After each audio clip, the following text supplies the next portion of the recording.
First time I've ever seen you without your glasses on.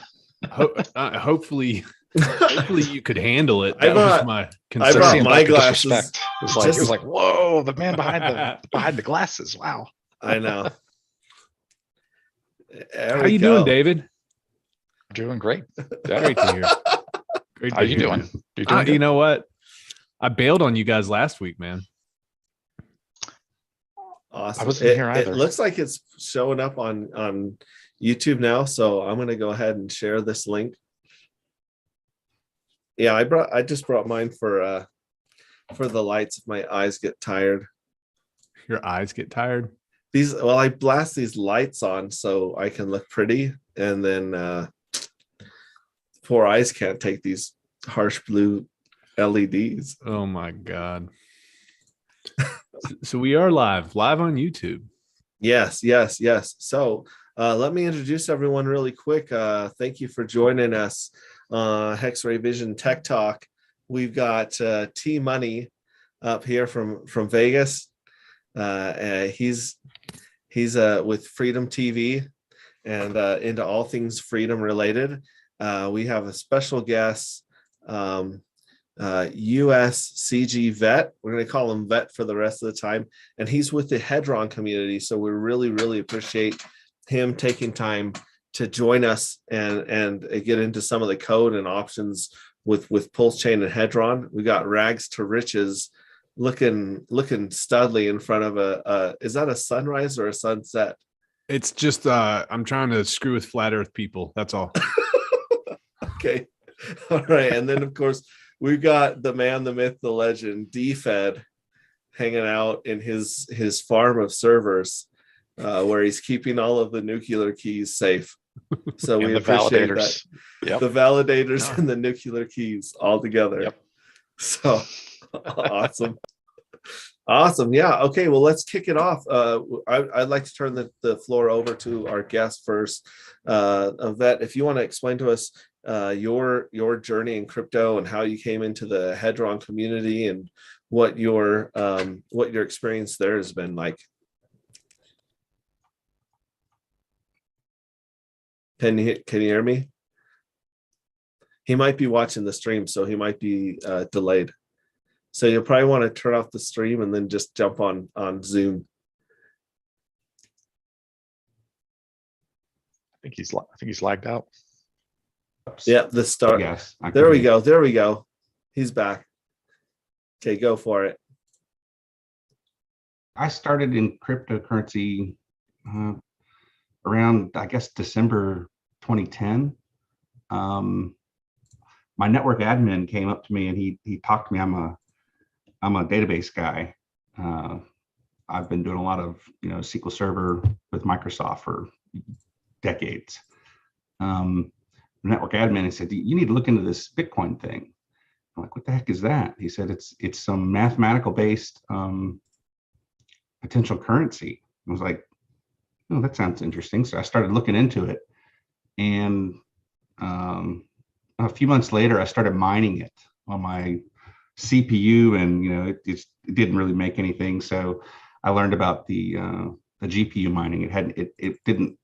It came out not long after that, and I started mining the GPU and doing it just like Richard Hart, and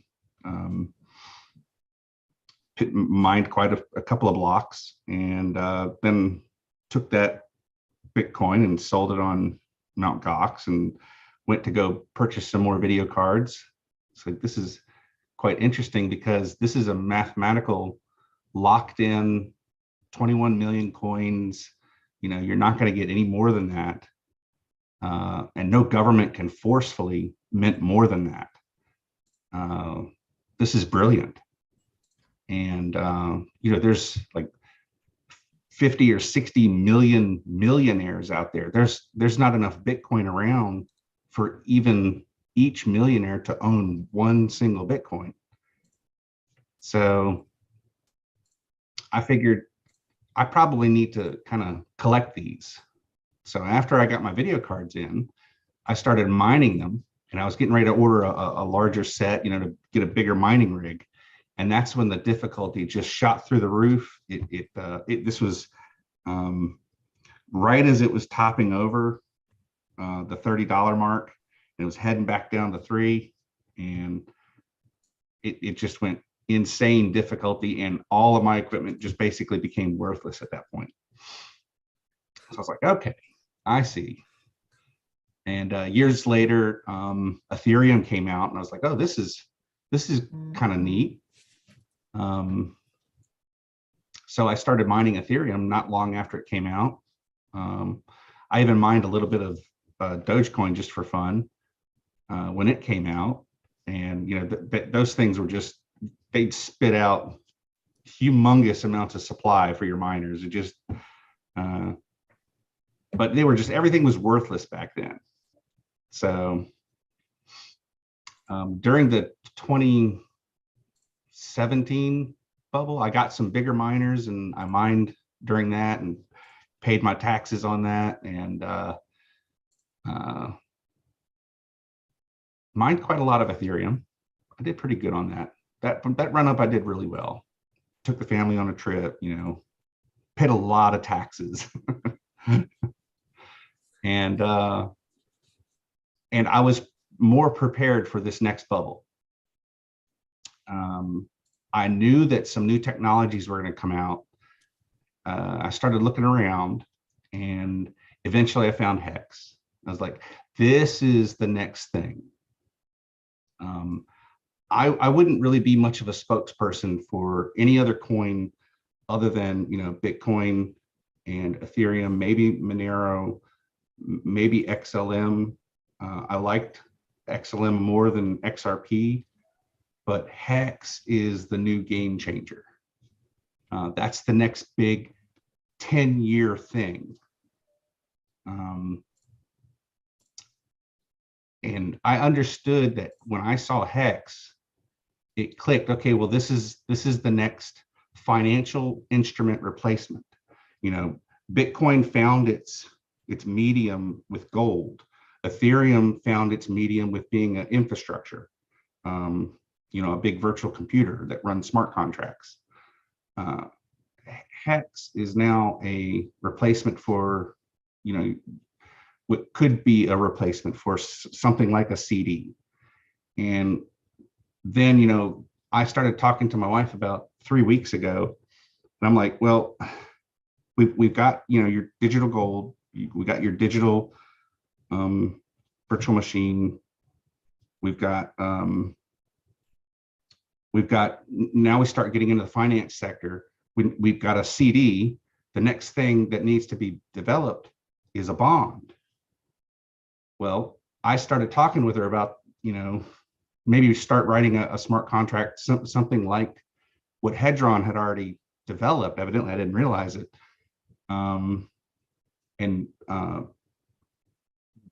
Bree had been asking me. She had asked me a few times, you need to look at this. So I looked at it for a half second. I took a look at Hedron, and I was like, yeah, this is just a loan program. I'm not interested in loans right now. And, you know, she just kept pestering me, you need to look at this thing. And so I said, okay, I'll take a look at it. And I looked at the website, and I was like, huh, okay.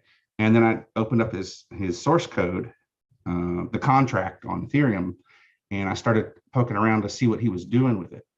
Because a lot of, you know, sidestep scams come out, and I have seen all the scams come and go.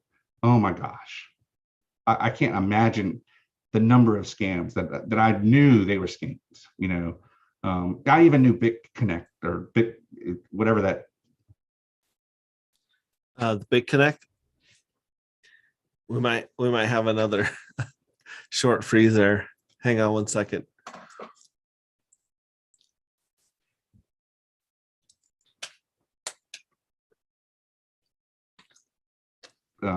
One was with Trevon. Yeah, the BitConnect.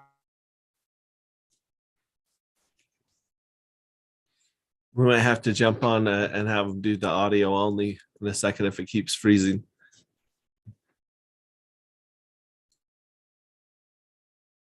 I warned Eric, stay the hell away from that one.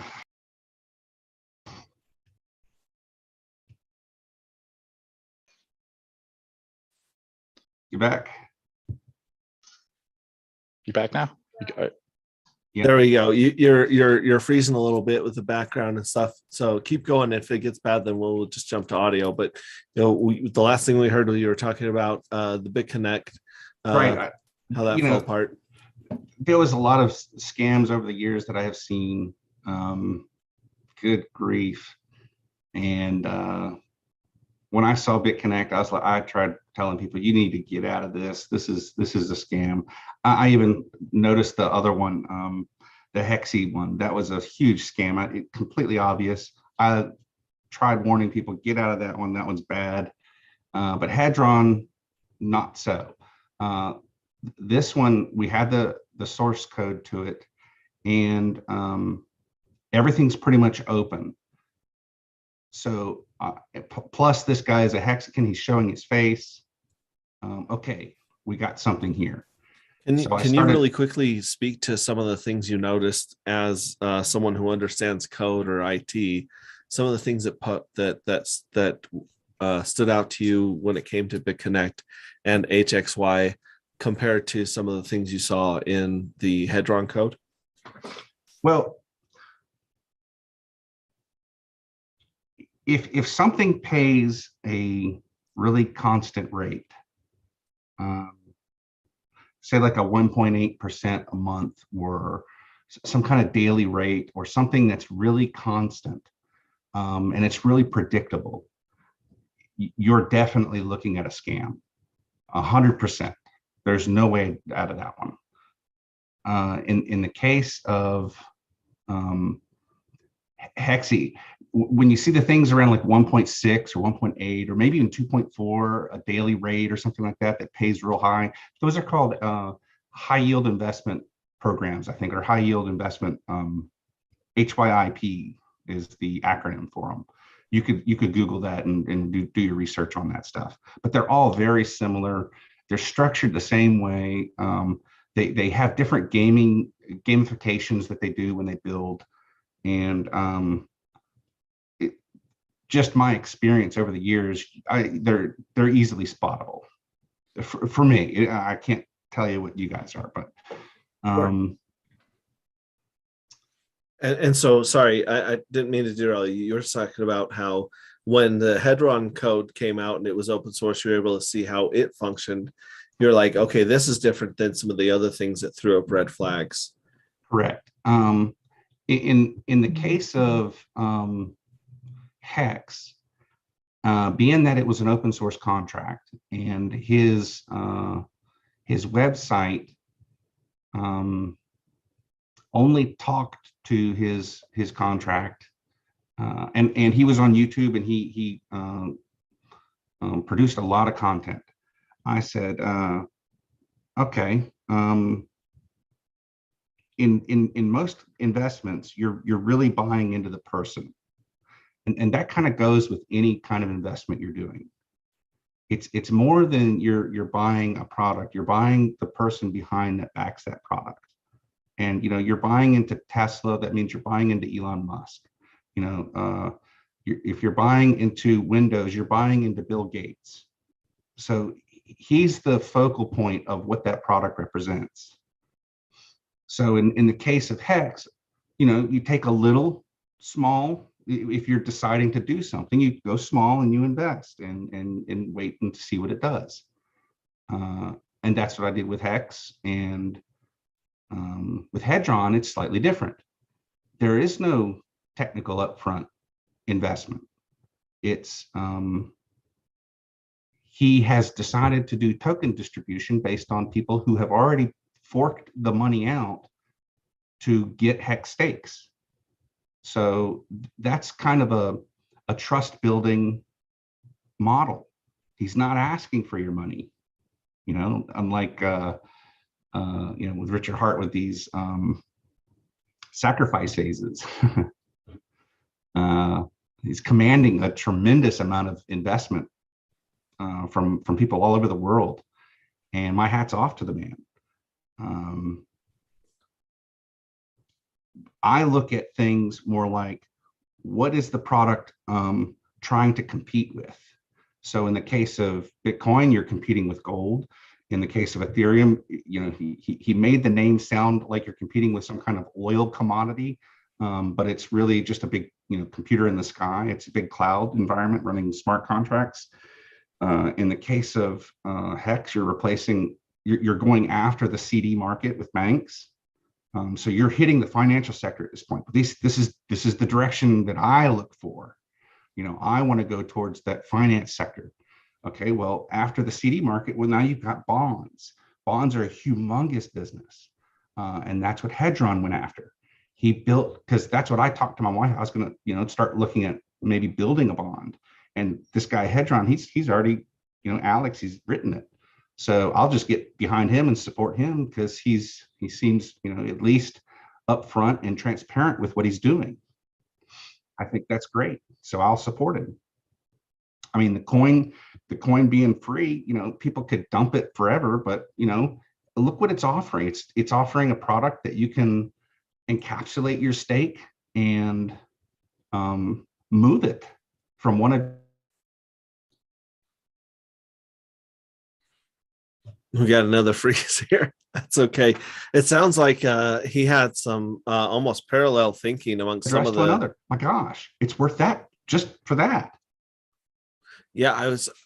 There's frozen again. Anyways, I was going to say it sounds like more than one developer had this idea for not just encapsulated movable stakes, but also more options that they wanted to do with the Hex stake. See if he comes back here and we'll see if he can get the freezing to stop. In the meantime, you got anything to add, Brandon or David? I as much as it's been talked about, I just think there's probably a lot of people in the chat who don't have any basic understanding of what it is. And I know this is a tech talk, but it looks like we lost him. It's a tech talk, but you know, it might be good to kind of talk about it real quick, just touch on it.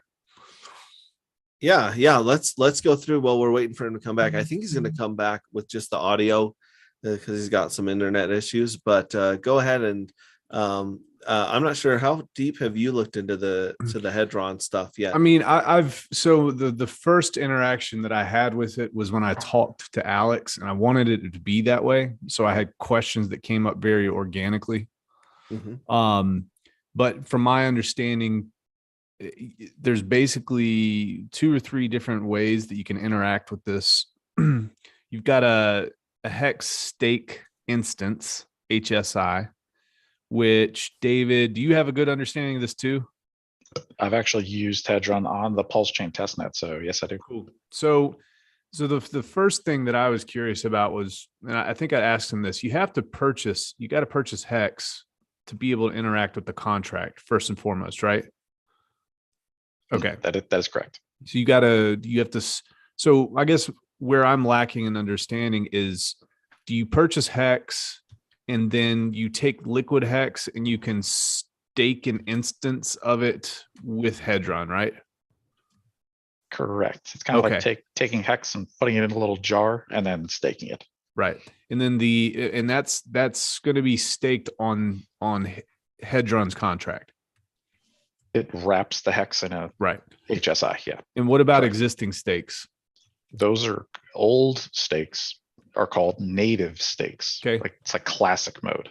Yeah. And all you can do for those is click the mint button to print Hedron for your B shares. That's it. So you've got that. So there's a borrow/advance. That's one thing that you can do.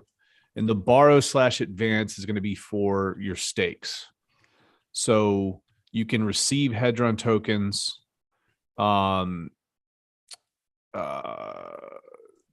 Let's see here. I'm looking at this flow chart right here. So basically you borrow, advance, you receive them, and then you have to pay off every 30 days? You have to pay a certain APY. Is that correct? Correct. It's like principal and a little interest every 30 days. Yeah. Sure. And then if after 90 days you don't make payments, if there are people to take those stakes, they can take those stakes via auction, correct? Auction house, yeah. If you don't pay off your loan, your stake goes to the auction house, where sharks like me will be waiting to bid on it. So pay your bills. And okay, so that's one section. It's the borrow part of this whole thing. The other part of this is when you have your liquid hex, you can essentially create a stake. You can tokenize your stake, essentially. Is that am I correct in saying that? So when you tokenize that thing, you can sell it, you can transfer it, you can have new ownership, etc. So Yep. that's and you one can portion of that. and you can detokenize it and literally pull your jar out of the NFT. Okay. And the NFT is like the wrap. Correct. Exactly. Okay. You're wrapping it in like an ERC 721. Sure. And we've actually got Vet back. So Vet, we were just going over because you were going into all the mechanics and the code a little deeper. So we brought it back to how would you explain Hedron to someone who understands hex staking, but that they don't know anything about Hedron yet? How would you explain it? That I would say the best way that I thought of it was a bond, where in the case of a bond, somebody, a customer or a borrower or somebody brings to the table some collateral. In the case, let's say a US bond. You present an entity with a $20 collateral, and a bond is issued that has locked away that collateral, but gives you this set of coupons. The coupons are worth some value plus a little bit of interest, and you're allowed to cash those coupons in over the term of the bond. And those coupons, they have interest rates on top of them. What I saw is that Hedron is technically, theoretically better than a normal bond, because you've wrapped out an asset that greatly appreciates in value as your collateral, your hex stake. So you have these two kinds of interest that are minting. One is a long-term, that's your CD that you don't get until the end of the rainbow, your pot of gold. And during the time with your HSI stake, you're getting these coupon payments that have a value based on your B shares. So to me, that was a perfect representation of a bond. At the end of your term, or you're doing these mints of something that may or may not have a lot of value right now, but who knows years down the road. so and he's froze again. He's back. And he's froze. So basically, it's almost the bond. I like the analogy of the long-term bond and the short-term dividend payment, almost like an annuity that you can cash out when you feel like it, versus something that is the time-locked stake. Go ahead. Oh, am I back?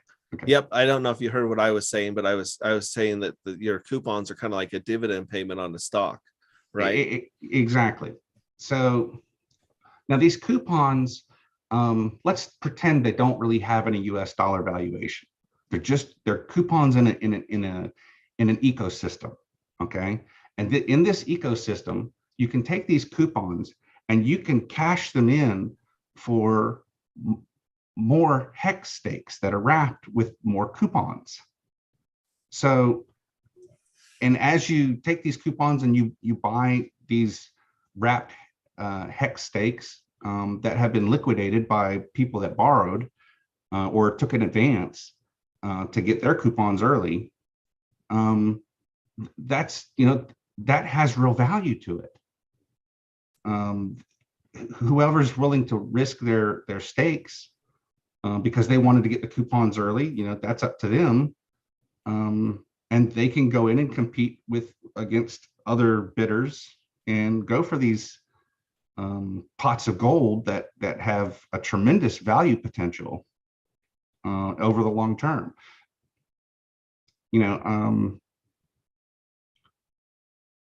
Today, these 555 stakes,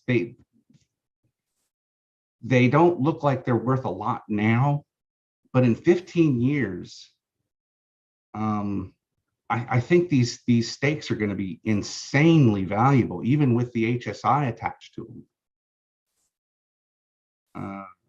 I agree, absolutely. Even a 555 stake today, I think is quite valuable. Right. Some of mine are like, And with So, the whole NFT tokenization aspect of it, that's a whole nother world that I don't know much about. And I know it's a humongous thing. It's a big deal to a lot of people that I don't understand. I started out with, the crypto kitties. It took down Ethereum. They're the guys that, made the transaction fees go to the freaking moon the first time. Oh, holy cow. I couldn't fathom people buying these stupid JPEGs for $1 million for this stupid digitized JPEG. Yeah. Well, and I wanted to ask something to both Vet and David about the NFT version of this. So like you guys said, it's like putting all the ingredients of a steak into a jar and sealing it, and then it becomes a stake that you can transfer because you don't have the private keys, right? The problem right now is if I sell someone a hex stake, I've already seen the seed words, I've already got the private keys, so it's already been compromised, right? But in the case of using this inside of the Hedron community, I've got something that I can actually transfer, and they know that they've actually have possession of that stake.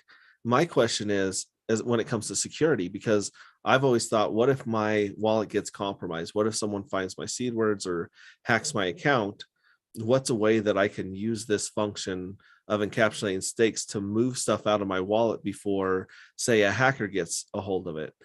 Can you guys speak to some methods of using maybe a multi-sig wallet or a time delay where if someone hacks into your account and tries to mess it up, it would like set off a timer, maybe notify you, so it might be like in 72 hours, you can move or you can move this encapsulated stake, but you can go on there with your own key and a second key and move that before the hacker has a chance to, because the hacker would only have one of the 3 keys. Does that make sense? Or is this way too much? Is this Twilight Zone stuff that I'm spitting here? I just want to be two different technologies. Like, okay, you're talking about 2 different things, like multi-sig wallets. That's one thing, right? And that's its own technology where you need 3 wallets to sign a transaction. So that's one thing. Wrapping hex in these HSI stakes, it's like putting it in a little jar. Yeah. And then you can take the jar and you can put the jar in a gift box, and the gift box is an NFT. Right. And then you can give to somebody, and then they open the box and they take out the jar. Now they own the jar, and then they can open the jar and take out the hex and the Hedron. So that's kind of how it works. Putting it in an NFT really doesn't give you that much more security, because if let's say I get your seed words, right? Mm-hmm. And you just had a regular old hex, you got some hex stakes. Well, we've seen hackers, ESS people's hex stakes, right? That's usually what happens when they get caught out. If instead you had your hex in a Hedron wrapped NFT, I'd just take the NFTs. They're just going to move them to another wallet, and then you're screwed anyway. So if your wallet gets compromised, this isn't going to help you, basically, in my opinion. I don't think it improves your security. Oh, okay. That's good to know. I'm just always trying to think of a way to protect those stakes for 15 years. Well, you could provide your a little bit of peace of mind if you felt that maybe you hit a site that didn't seem like it was friendly to your wallet. You could decide, let me just go ahead and encapsulate my stakes and move them somewhere safe.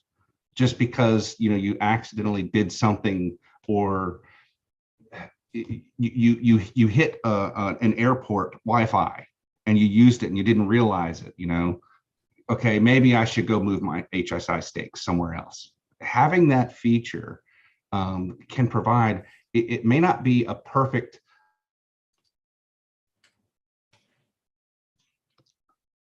I think you froze again, but I was gonna say, I like that. What a great answer.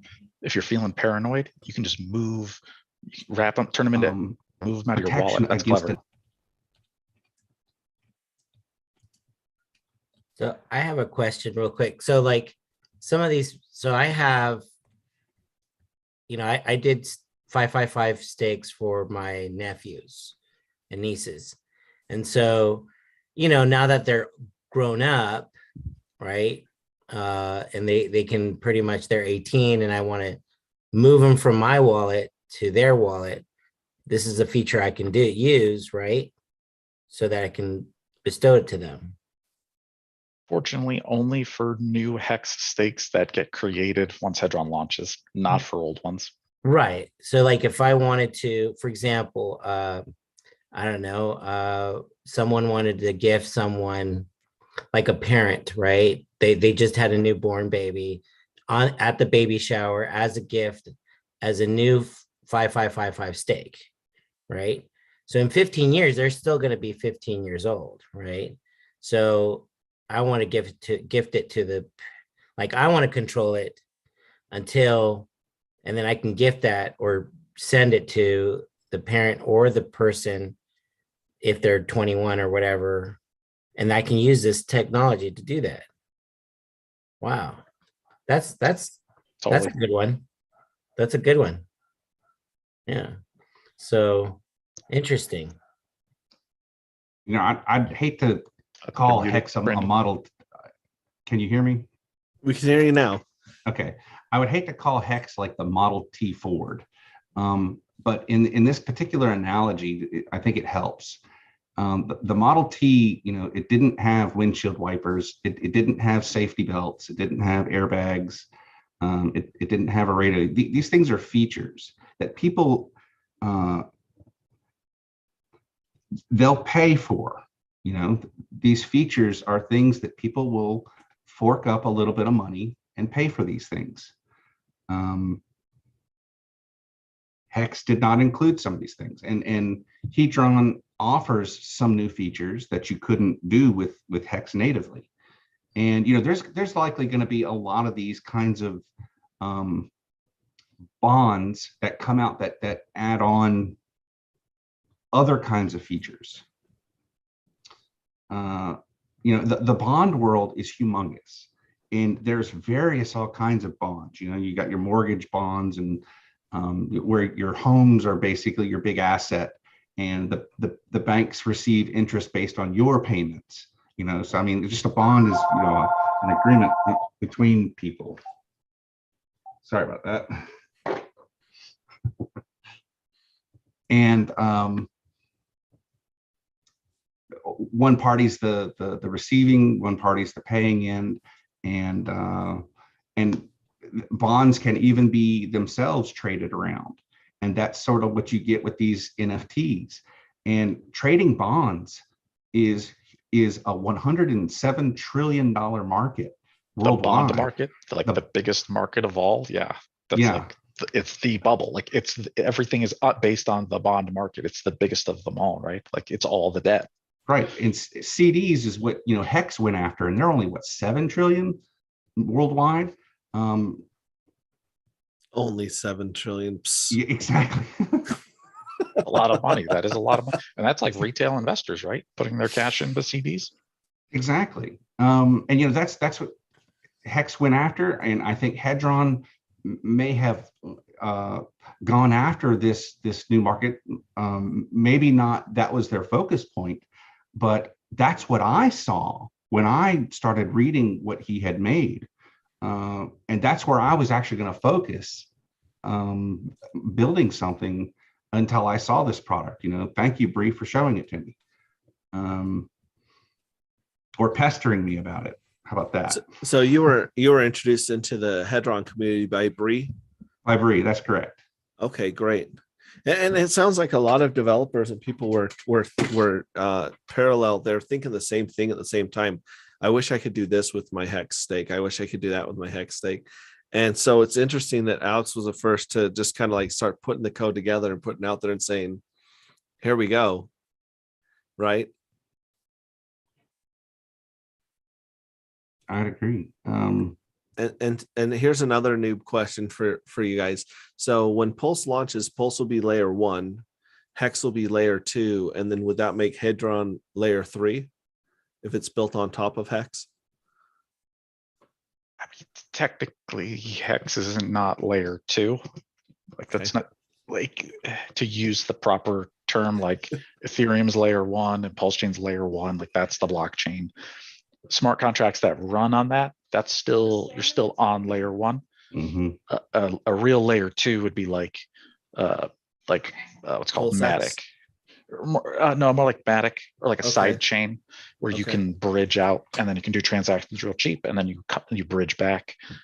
Also ZK Sync on Ethereum, where you can take Hex and you put it in the ZK Sync and then you can send it to somebody for a penny and then they can desync it and enjoy it. So that's like layer 2.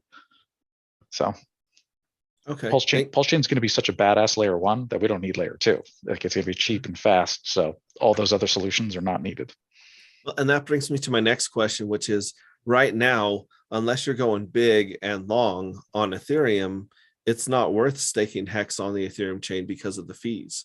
Like if you're trying to restake $10 every week on Ethereum, it's not going to work. And when I heard about the advance feature where you can get an advance of your Hedron tokens and you were making these monthly payments, I thought to myself, well, unless you have some insane, advance and, a decent size payment you're making every 30 days, that's probably not a feature that most people will use on the Ethereum chain because of the fees. Well, I thought about that too for a little while. In the case of the bond market,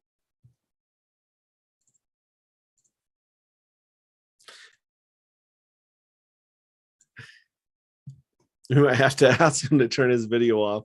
That's and see if he can stop freezing, because I'm really enjoying the information he's sharing with us.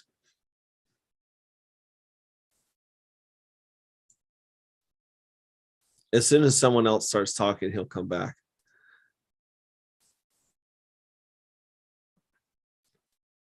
Yeah, Brandon, I think you're muted. I can't hear anything. Hey, come on, man. There you go, buddy. the people that go out and they There we go. We got it. We got just his audio. Can you hear us, Vet? yeah, it's I'll be contacting MediaCom probably not long after this. Okay, yeah. So sorry. Go ahead and answer. We'll go on. Yeah, when I saw when you're looking at things that have a tremendous asset that's part of the collateral, making a borrow of a low interest makes sense. Like a house has a tremendous amount of value proposition to it. It can appreciate in a large amount over time, over the 30-year life or 15 years for the mortgage. Your interest rates usually end up being kind of low. And that's the case. I think it makes sense in this particular case using Hex as your collateral. It's a tremendous value proposition that you're going to end up with in 15 years. So low interest is what Hedron went with. They went with half of what the APY yield of Hex's APY in order to keep it sort of lockstep with the B shares or the Hex ecosystem.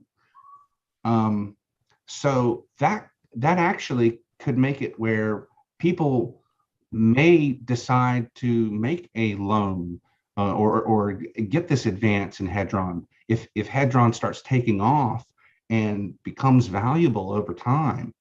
Obviously the dumpers, the OG dumpers that decide to just dump all their bags because they got this nice 10x or 9x or 7x, you let them dump, get it over with, get it out of your system, that's fine.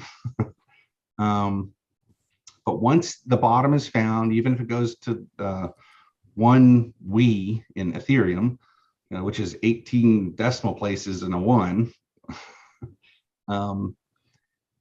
If it finds a bottom and it starts trickling its way up, and people start seeing that they can use the tokens to buy or to auction against hex stakes, and those hex stakes have a lot of value, so you're going to need a lot of Hedron. You're going to need a lot of Hedron to go against these hex stakes to bid for them, and more people may like that value proposition with the Hedron coupons. So, and they may appreciate in value after a bottom is found. And I think the ecosystem for Hedron is bullish, even after a humongous dip. Just about everything that comes out new dips hard, you know, and even Hex did that. So basically you're saying, like in the case of Hex, sometimes the Hex is valuable enough to go stomach those fees, where in the future, the Hedron may be valuable enough to stomach the fees on the Ethereum chain as well. I think so. You know, it could be, you know, 2 years, 3 years, 4 years down the road, who knows? But people in the bond market, you know, people like to borrow. They because they get that cash up front that they need, or the value that they need up front to do whatever it is they need, and the payment back isn't that big of a hit. You know, 1.6% per month for a payback, that's not bad. That's a cheap loan. You know, if you think about it, you know, that's better than what you can get with a mortgage. In a lot of cases, you know, the interest rates have come down to like 2.5%. I think I heard that a couple of years ago. Oh, geez, I'm paying like 3.75. That's real good. Yeah, mortgages ain't that low. Well, I mean, these assets that we're doing with Hex as your collateral, that's, you know, something that's very appreciative. At least it has shown to be very appreciative in the past couple of years. And I guess, you know, we're all here. We believe that Hex is going to be even more appreciative over the next 15 or 20 or 30 or 50 years, you know? Yeah, that's really interesting. The fact that you can, because it is, you're looking, the Hedron community is looking a lot further into the future than I think a lot of other communities, because they are associated with Hex. So they're looking at the 15-year time frame, 5-year time frame, versus the 2-month or the 3-month time frame that we see so prevalent in cryptocurrency, right? Like everyone's looking till next month, which is, you know, that's why Sacrifice has jacked us all up, or a lot of people up, because, you know, think about all the people that sacrificed for Pulse, thinking that in the next 60 days they were going to flip and dump free coins in, like, you know, in October. And we saw a lot of people just start sweating. I mean, I didn't really need the money, but it would be nice to have it, to see it liquid in your wallet. Whereas now it's like, it really is, it feels like a real sacrifice, because, man, that stuff is gone for now, right? Think about Hex. It's gone. Even with myself, you know, I went and went 100% 5555 on my Hex stake. Initially when I first started researching Richard, nearly 2 years ago, it was long before Big Payday. When I started researching him, I went in initially with a stake immediately, because I understood, you know, I saw his source code, I read his contract, or I read through most of his contract. That is a very complex contract. The contract for the Sacrifice, or the contract for the Hedron? We talk about Hex, the Hex contract itself.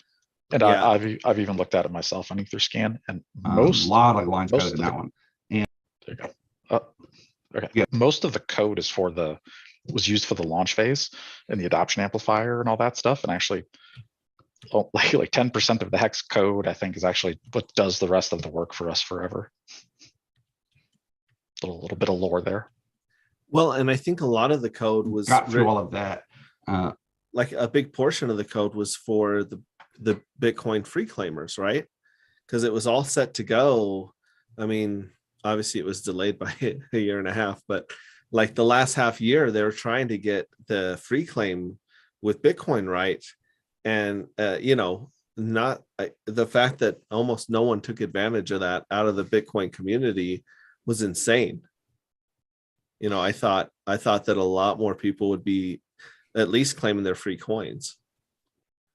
Oh, I thought it was a good turnout. I thought it was like 3% of all the Bitcoin ever claimed. I was like, that's not bad. I was expecting less than 1. Wow. Yeah. And see, me, you think they'd have their ear to the ground and the exchanges would be chopping their stuff up to avoid the silly whale penalty and all this other stuff. And so I don't know. I thought that more people would take advantage of that. So it'll be interesting. How many people do you think will be taking advantage of the Hedron claim? Because you can, and if you get it explained to us, you can both claim and you can mint the Hedron, but you don't have to do both at the same time, right? Yeah. Do you want me to answer that? I don't know if that's frozen. Yeah, go for it. Yeah. So on day 1 of Hedron, and you've got native hex stakes, just regular old hex stakes. It'll be 2 buttons. Just claim, and claiming, it just locks in your bonus forever. So when you come back later, you can click mint and you get a bonus.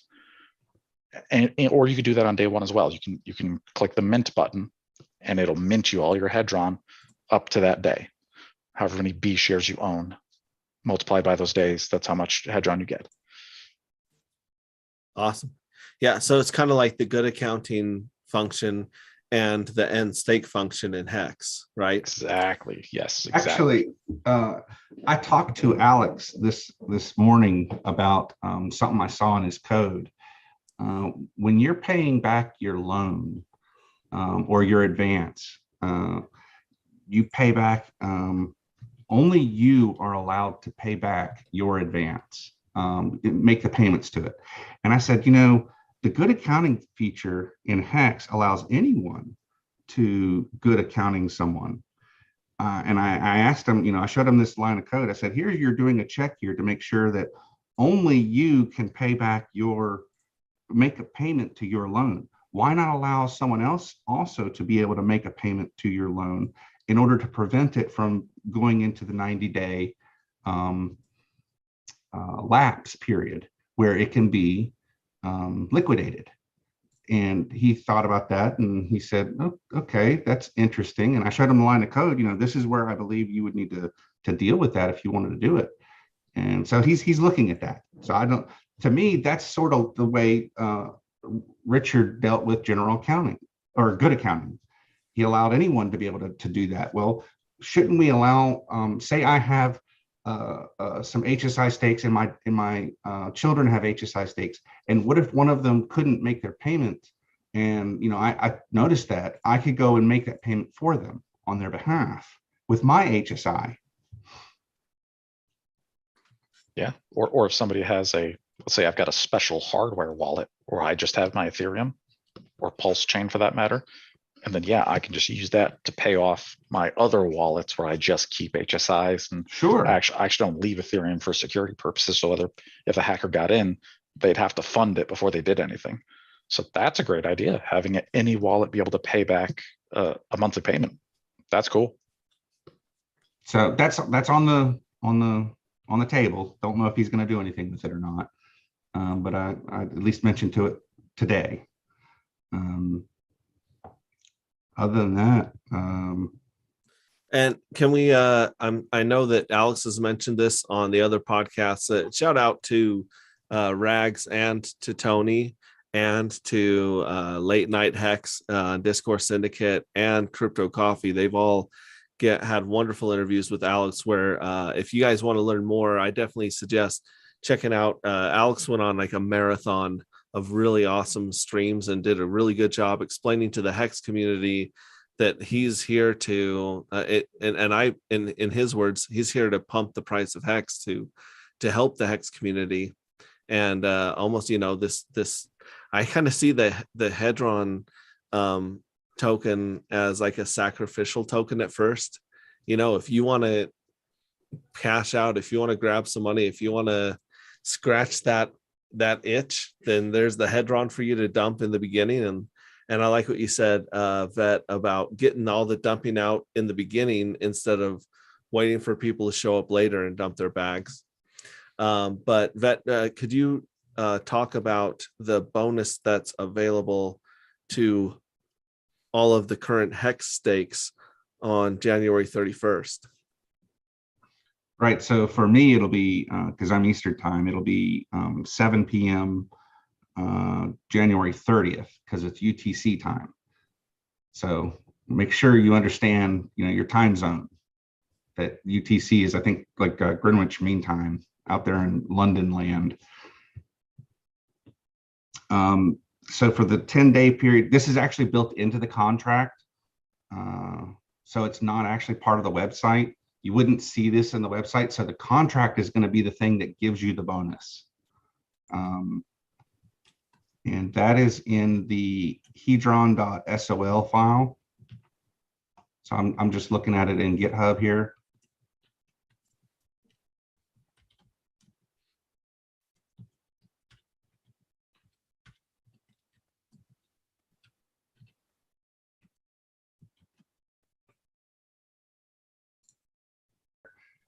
Let's see, for calc PV multiplier. So he's gonna when he uploads the contract, he's gonna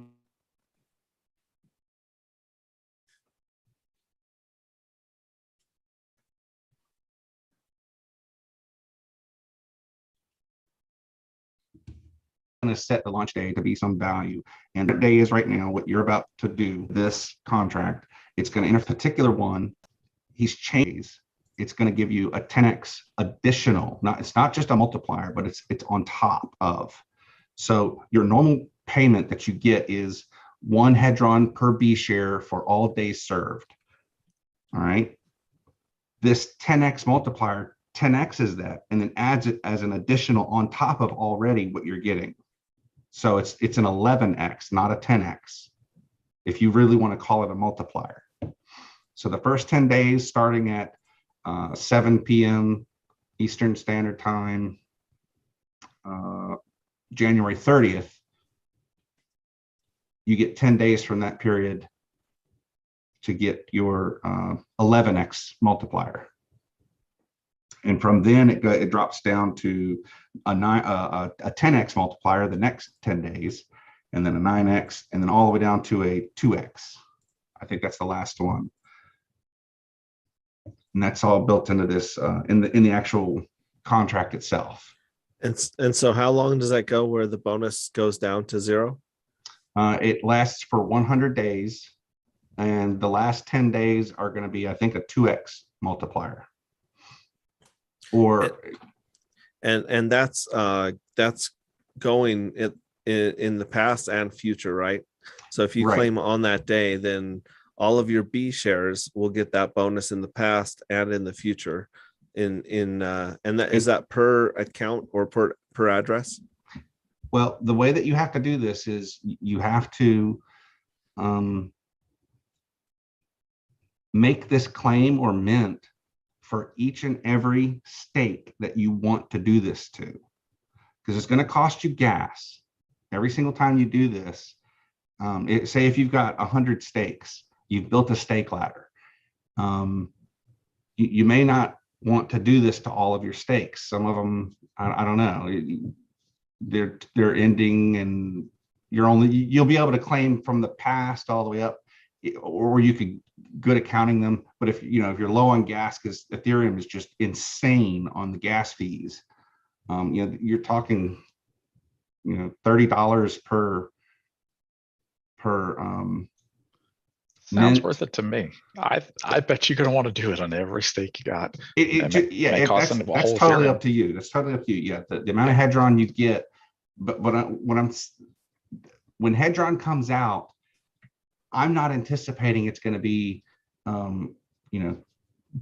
overly valuable. It'll be a coupon of some sort. It's going to have some fraction of a Ethereum value. I'm not going to speculate on exactly what that is, but or you could get some pleb who decides who wants to troll and throw a $30 valuation on it or a $50 valuation on it, right at the beginning when the contract's launched. Who knows? If he wants to be an asshat, that's fine. It'll just dump until it corrects. So that's not a big deal. Eventually, it'll come down to its median, where people will observe that they think that's where it really needs to be, and it'll sit there and hover there for a while. Yeah, and I think that Hex OGs that were in the adoption amplifier are used to seeing that drop and then that finding its little belly, it's low, low, low, and then kind of be like, okay, this is it, let's jump in. So I don't think it'll be very difficult for the OG Hexicans to weather, but maybe the people are trying to trade and, claim and dump, they might be in for a rude awakening. Yeah, for me, there is value in bidding on hex stakes. So if people really start to utilize this low repayment interest plan to get this cash flow, because a lot of people like bonds because they give you that cash flow, that periodic coupon that's worth $15 or something like that, depending on the bond that you went into. Hedron, I think personally, I'm speculating that it's going to be a very profitable business. These coins could appreciate theoretically faster than Hex over maybe a long period of time, because it has such a high supply up front, but that supply is going to get burned down. Eventually it will get burned down. And also because it's attached to the B share, the amount mintable is just going to keep getting less and less because B shares are getting harder and harder to mint themselves through the Hex ecosystem. So you're going to have this drop off of mintable Hedron as new stakes come on board. Now the OGs, the ones that they're going to get in there, those OGs are not like me. They did not go 15 years 100% like I did. They built staking ladders because they wanted to utilize their Hex funds over the time period and dump their Hex over their stake ladder length. And my hat's off to you. That's wonderful for you. I saw Hex as the next 10-year investment for myself, that this thing is going.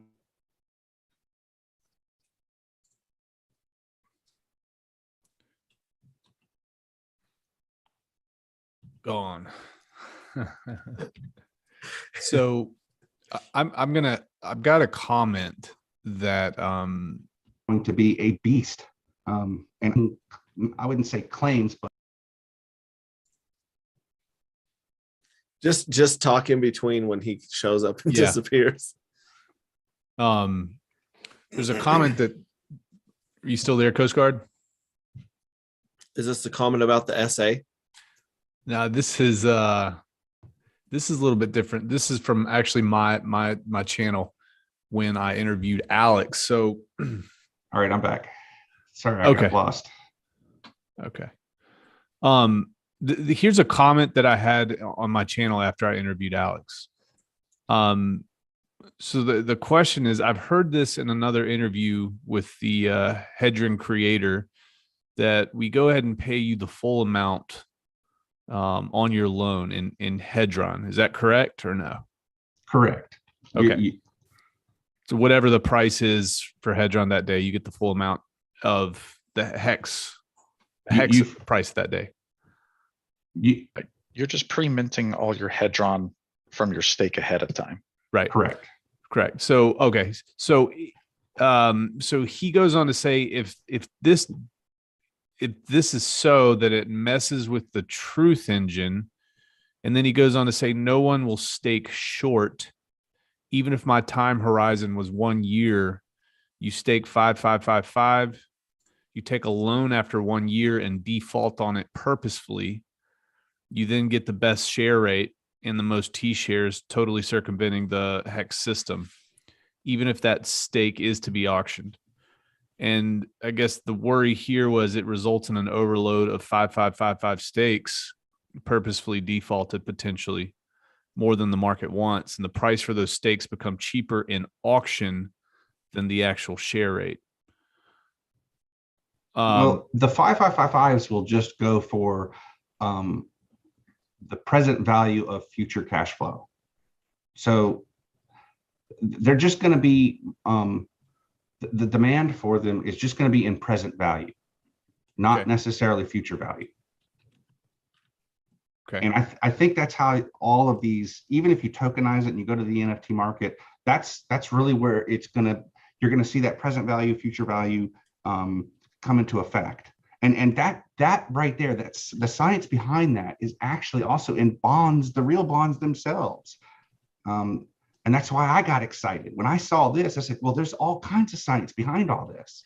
There's models and there's a lot of books written on just the bond market in general. There's so many different variations to bonds. But this is just now a new kind of bond. That's the way I saw it. And I got excited. So yeah, when I read through the only way in my mind, thinking about this, for anything bad to happen to the Hex token, apart from Hedron, is if something happens where something inside the Hedron ecosystem triggers a mass sell-off and dumps price. But otherwise, there's nothing really that could affect anything negatively on the Hex side unless there was some programming things that would affect Hex somehow, and I don't think that's the case. No. All that the Hedron contract does is it takes your Hex and sends it to the Hex contract. Mm-hmm. And calls the begin stake function with your Hex. It takes your Hex that you gave to this contract and sends that Hex to the next contract and stakes it. Right. But the stake is T-shares and all that will still be calculated. Yeah, it's totally, your Hex has been moved to the Hex contract. Totally, that is exactly what happened. Right. Okay. Hedron, or the Hedron contract just owns that stake. Not necessarily you. It's just Hedron that owns that stake, and he keeps a list of all the stakes that are owned by the Hedron in some object arrays, and that's as those stakes come up for ending. When you end the stake, it then removes it out of the Hedron, and then the Hedron then sends you your Hex back. And if you hadn't minted, all that minted goes away, and I believe actually goes and gets sent to the SA address. If you forgot to mint before you ended stake, I think the SA gets that. I did not know that. That actually, we had a question in chat right now here. It's saying that they're concerned with the SA. What if the SA dumps price and so forth? And I mean, I think that if these guys are Hexicans, then they've had the OA that they've seen act as a benevolent well to us. And so what I would say to people worried about the SA is if you want to wait and watch the SA's actions the same way that we've watched the OA's actions for the last 2 years. What do you think about that? That I think that I don't really care what the price is. I can take these Hedron and I can bid on Hex stakes. I don't care. I don't care what the price of the Hedron is. And let me see if I've got this straight. When you get an advance or when you borrow your future Hedron, you're paid in Hedron, right? And you pay that back in Hedron, right? With a little bit of additional Hedron that you may have to buy. And when encapsulated stakes go up for auction because somebody is 90 days delinquent on their payments, then you're going to be bidding in Hedron token, not in Hex. Is that all correct? That's correct. Awesome. Thanks for clarifying, because I think a lot of people are confused with what they're getting and what they're paying for as far as Hex and Hedron. So that's awesome. And then I had another question here. There are two questions. One says, why can't you do this without a token? And then the other question would be, do you know of any devs building a third-party marketplace for the HSI stakes? So I know that's a lot, but let's start with why do you need a token to encapsulate and trade these stakes? Do you guys have an answer for that? Yeah, I think for encapsulating and then turning those stakes into NFTs, I don't think you'd have to have a token for that. You could just do that. You could turn, stakes into NFTs and sell them. That shouldn't require Hedron, right?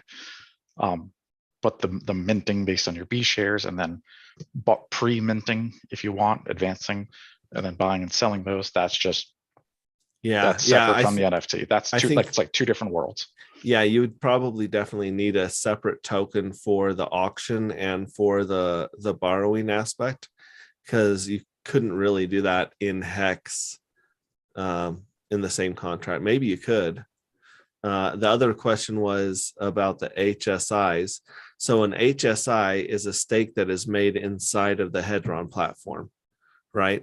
So the HSIs are asking if there's a third-party marketplace for these, if any devs are building that. My understanding is that they will work as NFTs on OpenSea, because I believe OpenSea is open source.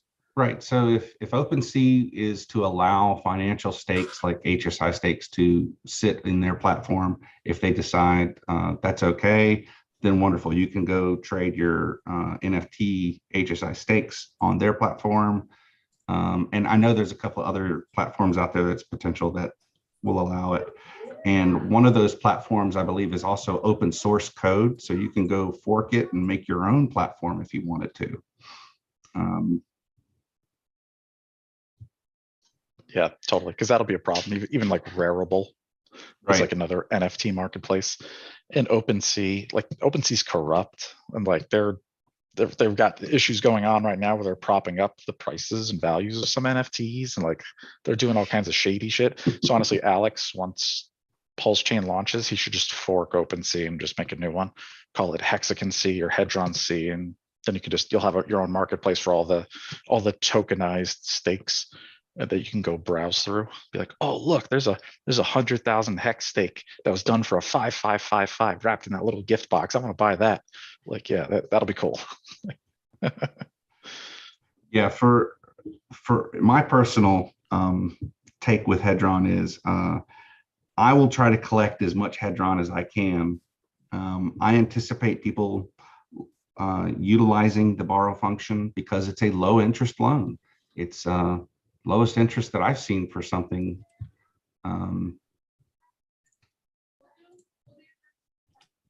Sure. And if some of those people decide they don't want to keep their T-shares, I am game. Me too. I love that idea. That if somebody said, hey, can't I just make these hex stakes? Like, get a Hedron on the advance, dump that and just walk away. It's like, sure, abandon your hex stakes, please. Because then people like us will go and scoop them up later for pennies on the dollar. Like, that'd be great.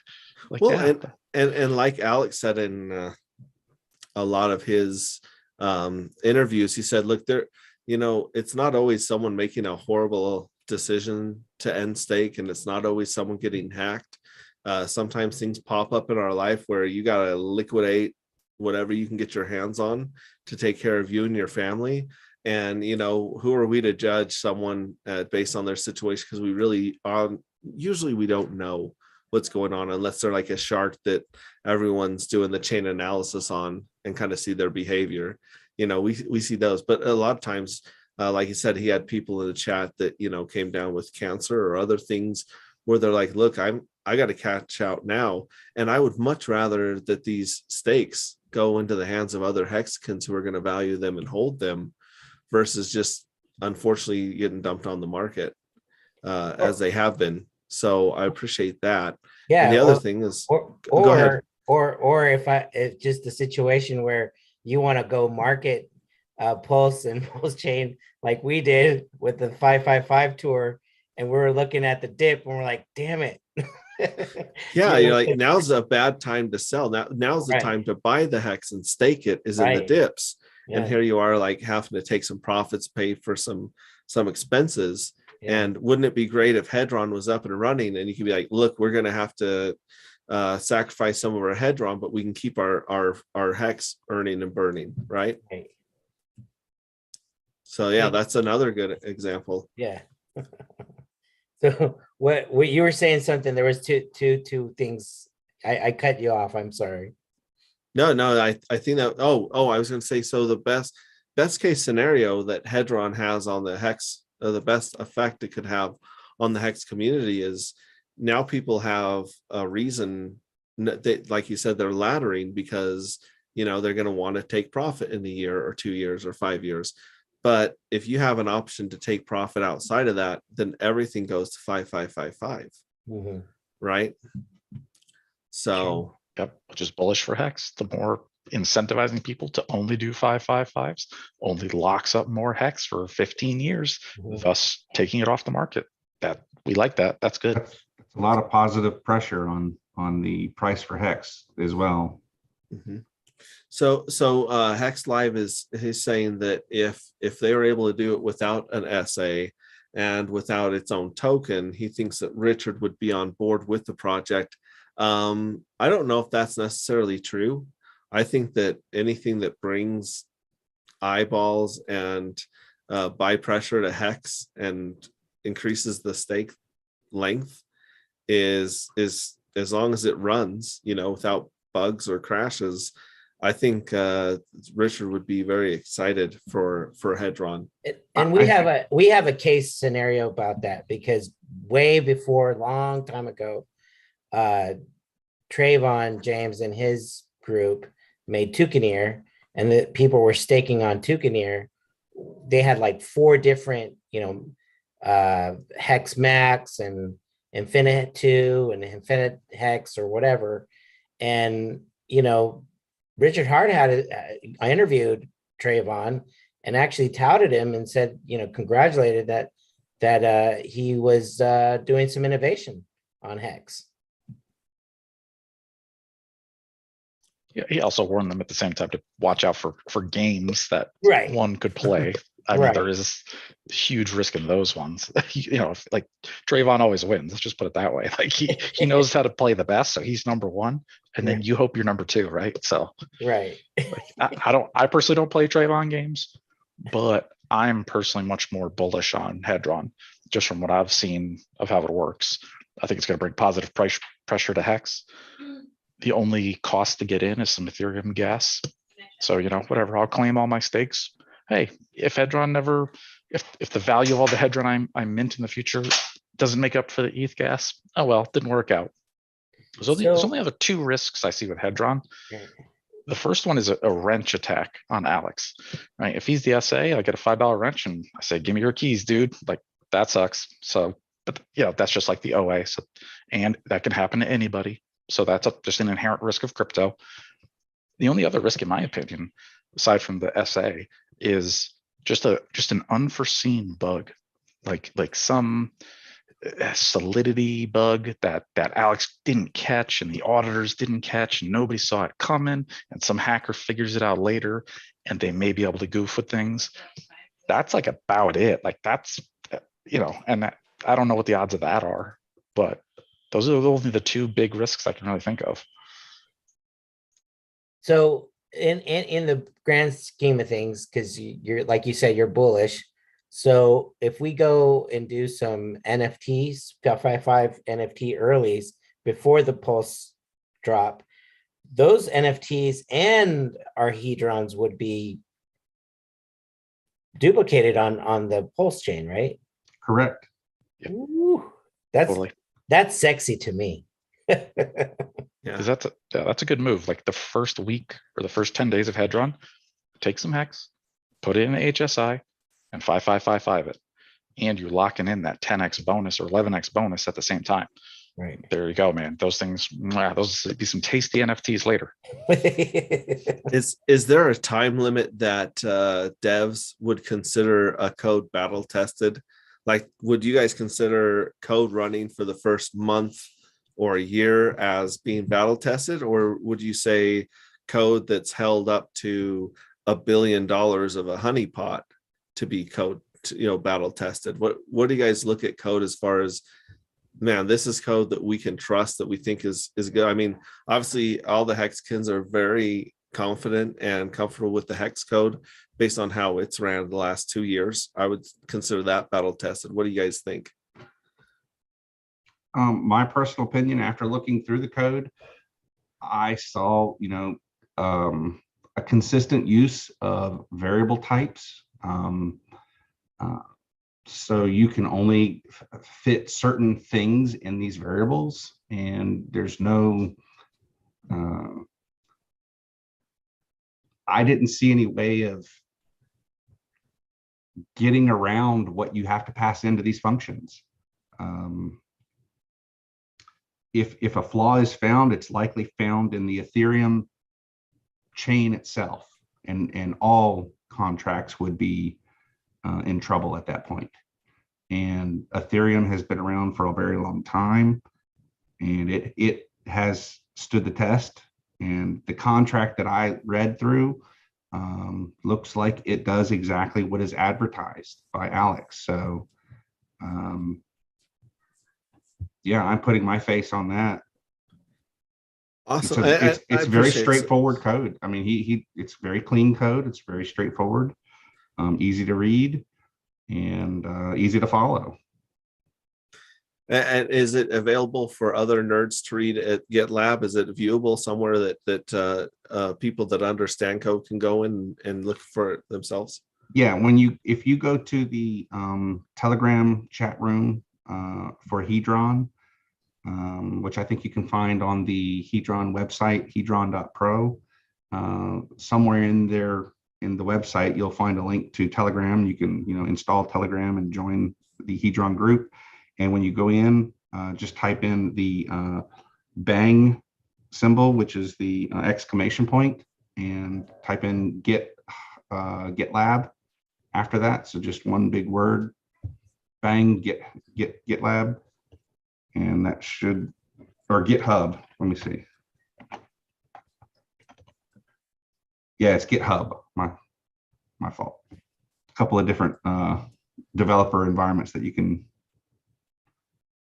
look at the repository for the code. I'll paste the link in the YouTube chat. And Alex said that he's been working with auditors right now. One of the problems that Richard Hart had with his auditors was he spent as much time explaining the code to the auditors as he did having them look over what they needed to look over for bugs, and so now Alex is in that same boat. Do they have a timeline on the audits for Hedron? Do you know? I know that he said he received the response from the audit company. Let me see, you have to type in bang audit in Telegram, and you'll see it went to Surtech. So he gives the link to it, and you can just check the status on the website itself, and you see Hedron. Just there isn't anything public yet. So, but in progress. I love the fact that I'm asking all these questions that are easily searchable in their Telegram channel. I really appreciate your patience for sure. And then of course, David Feeder put the GitLab link in the comments for you guys to check it out. And Danny E says Hedron's been on the GitHub for a while now for everyone to test. If you're going to create one HSI, I'd create two. That way, if you wanted to borrow against one, you'd have the second one to mint against. So you can try, in order to test both the things on testnet. Danny E is suggesting that you create two of them. And RG3 says, did the audit come in? Sorry if you said so already. Yeah, RG3, if you go into their Telegram and do audit, he said that, what was the name of the first one that you just mentioned? Oh, they're waiting for the legal team to sign off on the NDA so that they can release the first audit. Is that correct? And then they've got another one coming, which is the economic audit, right? Or the mathematical audit. The only audit that I know of that he's going through is just the one with Surtech, and they run their tests through it. So I don't know of any other economic or security audits, just the Surtech one. Right. Okay, great. Yeah, and like I said, if anyone's watching this later and they're like, why didn't he ask this, that, or the other, or why did they get into this? The Telegram group for Hedron is really well ran and very helpful. Every time I go in there, like for instance, that's how we got in touch with Vet here. Was Alex was busy after his marathon and everything he's got going on, and I said, just send me someone from the Hedron community to answer questions, and you've done a great job. I really appreciate you showing up and talking tech and going into the code and not just the code, but you've got a really good understanding of the history of Bitcoin and crypto and code and a lot of the things that most people have forgotten. You know, I mean, I went to a Bitcoin meetup for Satoshi's birthday or whatever. Oh, it was on Halloween, right? So it was, I think that's the white paper. Anyways, whatever. I went up to this thing and everyone in the Bitcoin meetup was talking about all these things that they wanted to build on top of Bitcoin that I had seen fail 8 years ago. They were talking about the same things. They were talking about the Lightning Network. They were talking about all these other things that I'd seen come and go and burn, all these DAO hacks and things that I had seen. I had first row seats to 7 years ago, and they were excited about this stuff. And I'm like, where were you guys? We've already seen this crash and burn. We've already seen the limited use of Bitcoin and the fact that, you know, there's a lot of things that I didn't want to believe back in the day when I was at Bitcoin Maxi, but, you know, I took the medicine of Richard Hart where he said, look, the miners can run another EXE whenever they want. So not that I don't think we'll be alive in 2140 unless Richard and the Sens Foundation get a lot of stuff, you know, fixed really quick. But that's when the last significant amount of Bitcoin is supposed to be mined, right? Well, at that point, yeah, then the fees themselves make up what your mining reward is. Mm-hmm. So blocks are still going to be made. You're just getting paid the from the fees, not from minting new Bitcoin. But those fees themselves are going to be, you know, worth a tremendous amount of money. It'll be kind of like Pulse Chain on day one, right? Like right. Pulse Chain won't have any more Pulse Chain minted, but if you want to earn fees, then you got to run a validator or delegate to a validator. So, yeah. So that's great. Like I said, I can't thank David and Vet and RagstoRiches and Tony enough for joining us for these conversations. These are the questions and the conversations that a lot of people in the Hex community are really look forward to and are thankful for. So the more information we can bring from the deep dark waters of nerddom and turn it into English that more people can understand, the better. So I mean, this isn't me wrapping up or anything. I just want to say I'm incredibly grateful for you guys joining us on my channel here and getting this out to the Hexkins. So thank you again for that. I'm looking for some more questions here, and in text they are referring to this being Alex's first Solidity code that he's been writing. So there's people saying that, you know, they're worried about that, but, you know, I don't know. I would say that a lot of the suggestions and feedback that Alex has received from the Hedron community and other Hexkins, he's done a really good job of listening to and actually implementing some of those changes, right? What are some of the changes that Alex has implemented based on feedback and suggestion from the community? Well, I know he's gone through the code and he's removed a lot of the loops, like the for while loops or anything like that. Those are resource consuming. And he switched a lot of things to just using if statements and talking, instead of searching a list, looking for your object, he has the object identifier and he just jumps straight to that object and returns it and throws it into a variable. He's shortened a lot of his code down. He's removed a couple of functions that aren't needed. They're actually, he's removed the essays rewards a little bit because he's removed some of the functions. The essay is not going to get as much bonus as it was going to get because of these functions that disappeared.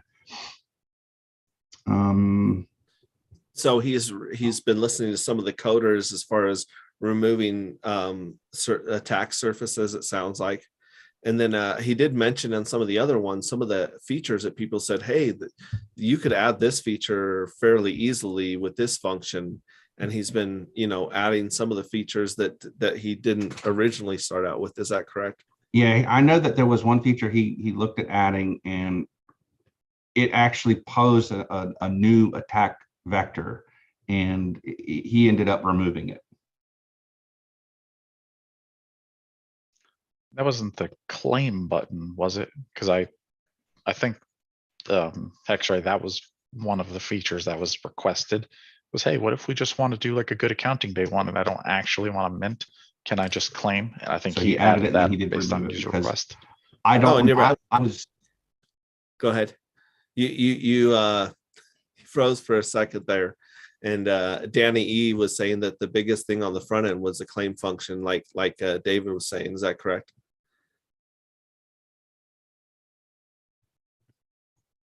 Okay. Suggested by OG43 was the claim button. That's one of the biggest thing that the Hedron people in here are saying was added.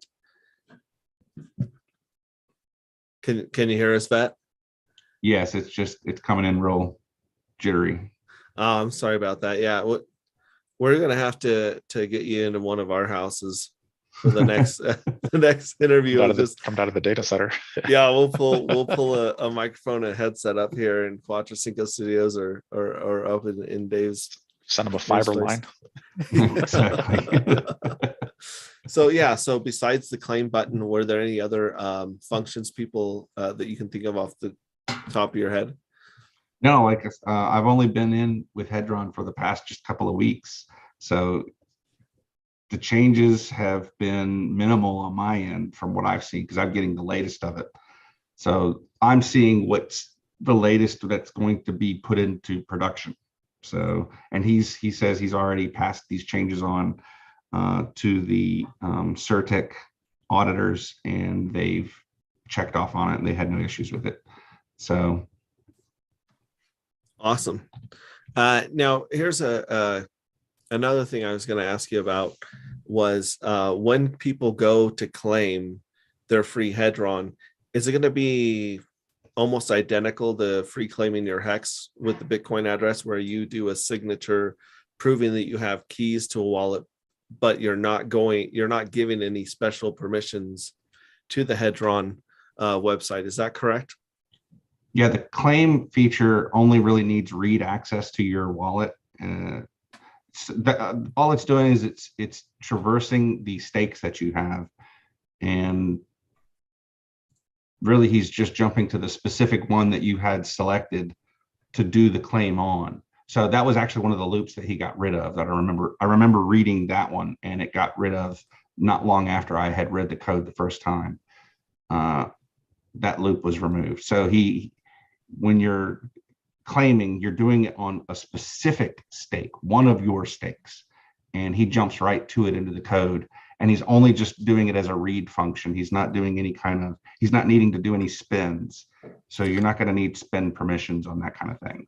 So people that are trying to understand what you're saying, if you already have a hex stake, then the Hedron contract can only read or see your stakes and see your T shares.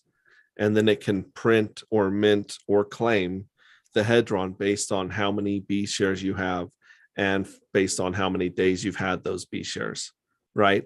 And he keeps track of any times that you've previously claimed on the stakes themselves.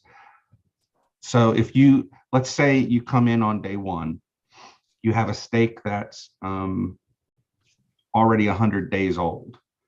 Say maybe 100 days ago you made a stake, but you've made it for 2 years. You'll be able to claim when you go in the day one, when Hedron goes live, when you claim for that 2-year-old stake, you're only going to get 100 days worth of Hedron. But tomorrow, the next day, you could claim again, but you're not going to get 101 days worth of Hedron. You're only going to get 1 day's worth because you've already claimed 100 for this one stake. So all you get is just 1 day's worth of claim. And then let's say you wait 2 more weeks and you want to claim again. Well, you're only going to get 2 weeks worth of Hedron. And yeah, and that makes sense. So once you claimed it, it's gone. And I guess I want to make this point to all the people, because this reminds me so much of beginning. I mixed claiming and minting. Oh, I was thinking minting. Oh, okay. So once you mint it, yeah, the claim, you only have to do it the one time, and that's it. You're done. And it will continue to claim the future ones. It's sort of like you've marked your territory. This stake is claimed for the entire life of its term. It's going to get the 10x bonus. And if you do a mint instead of a claim, it does the same thing in the code. I actually looked at the code, except the mint actually continues on and mints the coin directly to your wallet. And it mints the bonus, a copy of it, to the SA account. which is where the SA gets like bonus, up to 50% of the potential inflation of Hedron. Yes, that's where he gets close to 50%. It's not quite 50%. It'll be 48, 49, ish. And that's similar to the OA during the adoption amplifier, where it got a copy of the claimed and minted hex. Is that correct? Yeah, that's correct. Right. And I just wanted to kind of go at this the same way. I remember back in the beginning, everyone, the FUD online was that if you had Bitcoin and you went and free claimed your hex, then you were going to lose all your Bitcoin, right? And us as hexicans that understood the process and understood, no, you're just proving that you have private keys, and that's going to, give you the hex. We were like, hey, look, if all you want to do is claim your hex and have nothing else to do with it, that's fine. You can do that. And at least that way you'll understand or be able to participate and see how hex functions. And I guess I would say the same thing to a lot of these hexicans that are like, well, I don't know if the contract is good. I don't know about this or that. They have all this trepidation about encapsulating and borrowing, stuff like that. It's like, well, listen, all you got to do is claim your free Hedron. You don't have to give permission to your wallet to Hedron or anything else. You can go on, you can claim. Yeah, you don't even permissions. have to mint. Yeah, go on there. It's gonna cost you an Ethereum fee, right, to sign it. But man, just go claim it. If you never want to interact with the Hedron contract, there's no reason to turn down free money if it doesn't put your wallet at risk. Mm-hmm. And so I want to put that out there to these other people that say, they're iffy on the HSI and all this other stuff. It's like, okay, great. Well, go get your free coins and just sit on them. I'm actually okay if everybody other than me wants to wait the 100 days and claim after the 100 days. That would be perfectly fine for me if you guys want to do that after. AJ Rip City Hex asks, can I claim and still receive my bonus within the 10 days, or do I have to actually mint? And I don't think you have to mint. I think you just claim starting on January 31st. Yeah, all the claim button does is locks in your bonus. Yeah, claiming locks your bonus. Yeah, and then you can mint later. But you don't have to get your bonus. You don't have to. Yeah, you don't. True. I You can't. don't have Yeah. to get your bonus. I mean, my play with this is that's what I plan on doing. I'm just gonna claim all mistakes, see what happens. Kick back, relax. I'm a Hexkin. I'm chilling. Let's see how it goes. But yeah, there's no risk in signing a message. You're not giving spend permissions to any of your coins, except for now. The only time that Hedron does require that is when you go to put hex in an HSI in the little jar to encapsulate it. Then obviously you have to spend the hex to send it to that jar. So that's the only time it asks for those permissions. And you even set the number it shows you. And by default, it just asks for the permission to send what you just typed in, whatever the number is. So that's the only time you need it. It shows you right there. It's a pop-up in MetaMask. But every other function, like claiming for free, like to get your bonus locked in, but nope, no permissions to spend. Yeah, actually, minting doesn't even have the spend permission either. To mint, if you just want to instead of claim, if you want to mint your coin on that first day, that doesn't. It just needs that read-only permission, and that's it. And if you claim on Ethereum, then that claim also gets copied onto Pulse Chain. Correct. Wow. And we have an entity called, I guess we have the entity that is Hedron in the chat. So Hedron is actually answering questions. We've got Blue Bum answering the questions beautifully in chat. And I want to give a shout out to Bitfinesse joining us from his truck for some good Hex and Hedron conversation. And really, I mean, that's the whole thing is there's a lot of opinion and a lot of emotions tied to projects that want to build on top of Hex or interact with Hex and Pulse Chain. And as long as we can have these open discussions and ask these questions, then I think it's going to be pretty easy, especially having people like David Feeder and yourself who understand the code much more than your regular Hexagon. As long as we have you guys talking about it and pointing out things that we don't notice, I think it's going to be easy to spot the scams from here on out. And, if people, I don't think we're going to fix shiny object syndrome, especially in Hex. I mean, Hexkins have made a stupid amount of money over the last 2 years. And so it kind of skews your perspective on what's possible in life, So when someone says, hey, I'll give you this amazing thing, you're like, well, shit, it happened once. Like, like maybe it is. And so to borrow a line from RagstoRiches, if you want to jump into something, put 2 or 3% of your bag into it. And if it hits, great. If it doesn't, you lost 2 or 3%, but working with people in the Hex community that I've trusted, because I've seen people's actions and I've seen their comments over the last 2 years in the Hex community, and you've seen some people crash and burn and show their true colors in 2 years, and you've seen a lot of really amazing Hexkins. I'm talking about David and T Money and a lot of the people that we met on the tour, just salt of the earth people that have kept their word, and from a gut level that you can trust them. You wouldn't mind. You trust them with your family, you trust them with your money. And so I think that's more valuable than anything else we have here is the community of people that have stepped up and proven themselves to have integrity.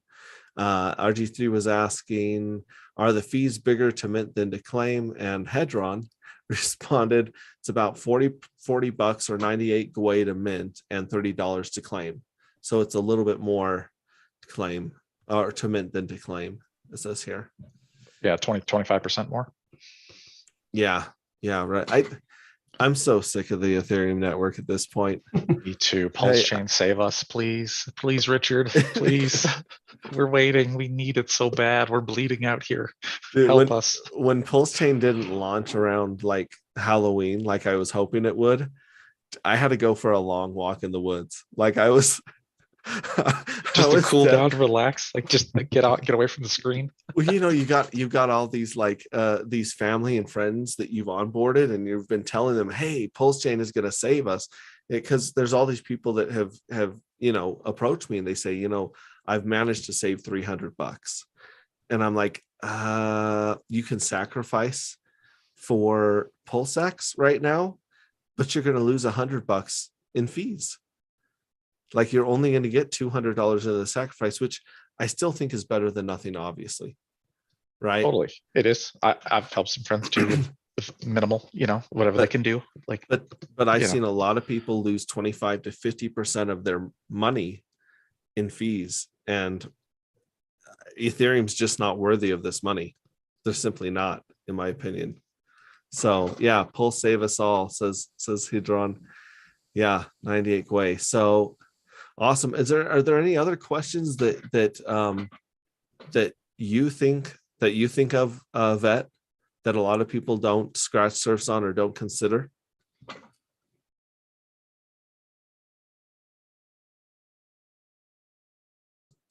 Is Vet still here? Can you hear us, Vet? Yeah, you there, buddy? You there? Don't consider. You hear it? Oh, I see his logo. I'll turn it up. I hear you. Did you hear my question? As to what? Oh, my question was: Are there things that you, as someone that's been around looking at the code and being involved, are there things that you have considered or thought about that most people don't get to or haven't scratched the surface of? Well, I mean, I talked with Alex about that that one small little change that in the code where it kind of mimics good accounting for others to do to a stake. But in the Hedron case, it would be allowing someone else to pay that monthly borrow payment. It's a great idea. I vote for that. The payment should be able to come from any wallet. I think exactly. You just make sure if you really only want to pay your fund, your loan, or your advance, make sure the front end is watching for that. Yeah, because what if I had ETH that came from like Tornado Cash, and then I got a fresh wallet. I'm trying to be secure. I want to be anonymous. I want to protect my privacy as much as possible, and I want to pay off other wallets using other wallets. Yeah, that's great. I hope that gets added.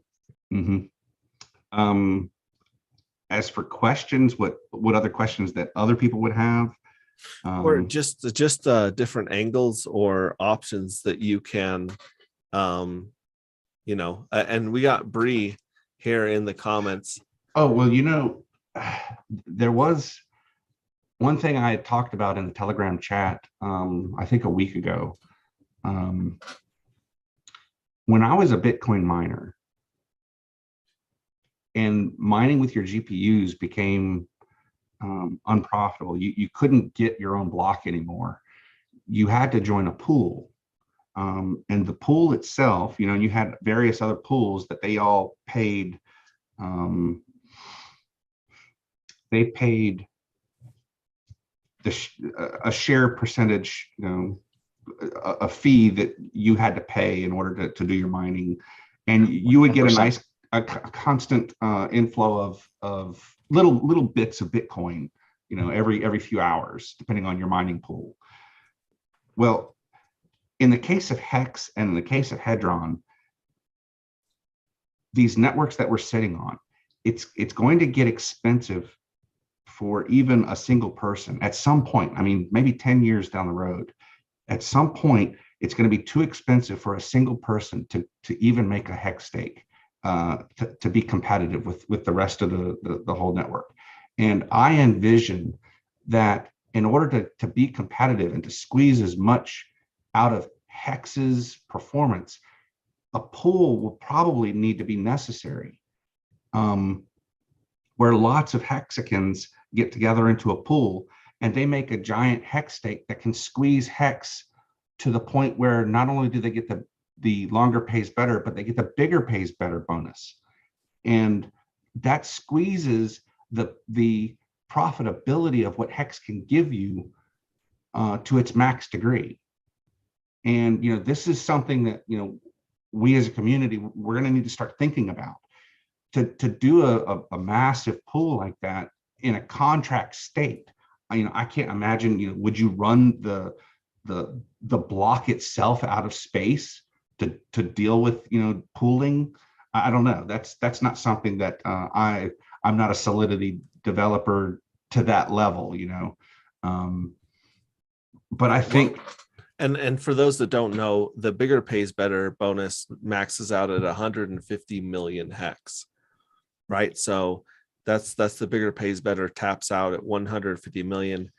And technically the longer pays better ends at about 10 years, but the maximum stake length is 5555, which, I mean, obviously most people know that, but I don't know if many people don't know where the bigger pays better bonus taps out, because most people don't have 150 million hex. So right. I was just gonna throw that out there. Right. In a pool, that 150 million hex could be bought up maybe as NFTs or something like that. That's just something that I think as time moves on and it gets harder and harder to get a sizable amount of T-shares that are meaningful, depending on the price appreciation or depreciation over time, pooling is probably going to be advantageous. How to accomplish that, I'm just throwing the idea out. Right, because if you were going to make because I like I said earlier, if the encapsulated stakes works and works well, then there's no point to ladder your stakes anymore.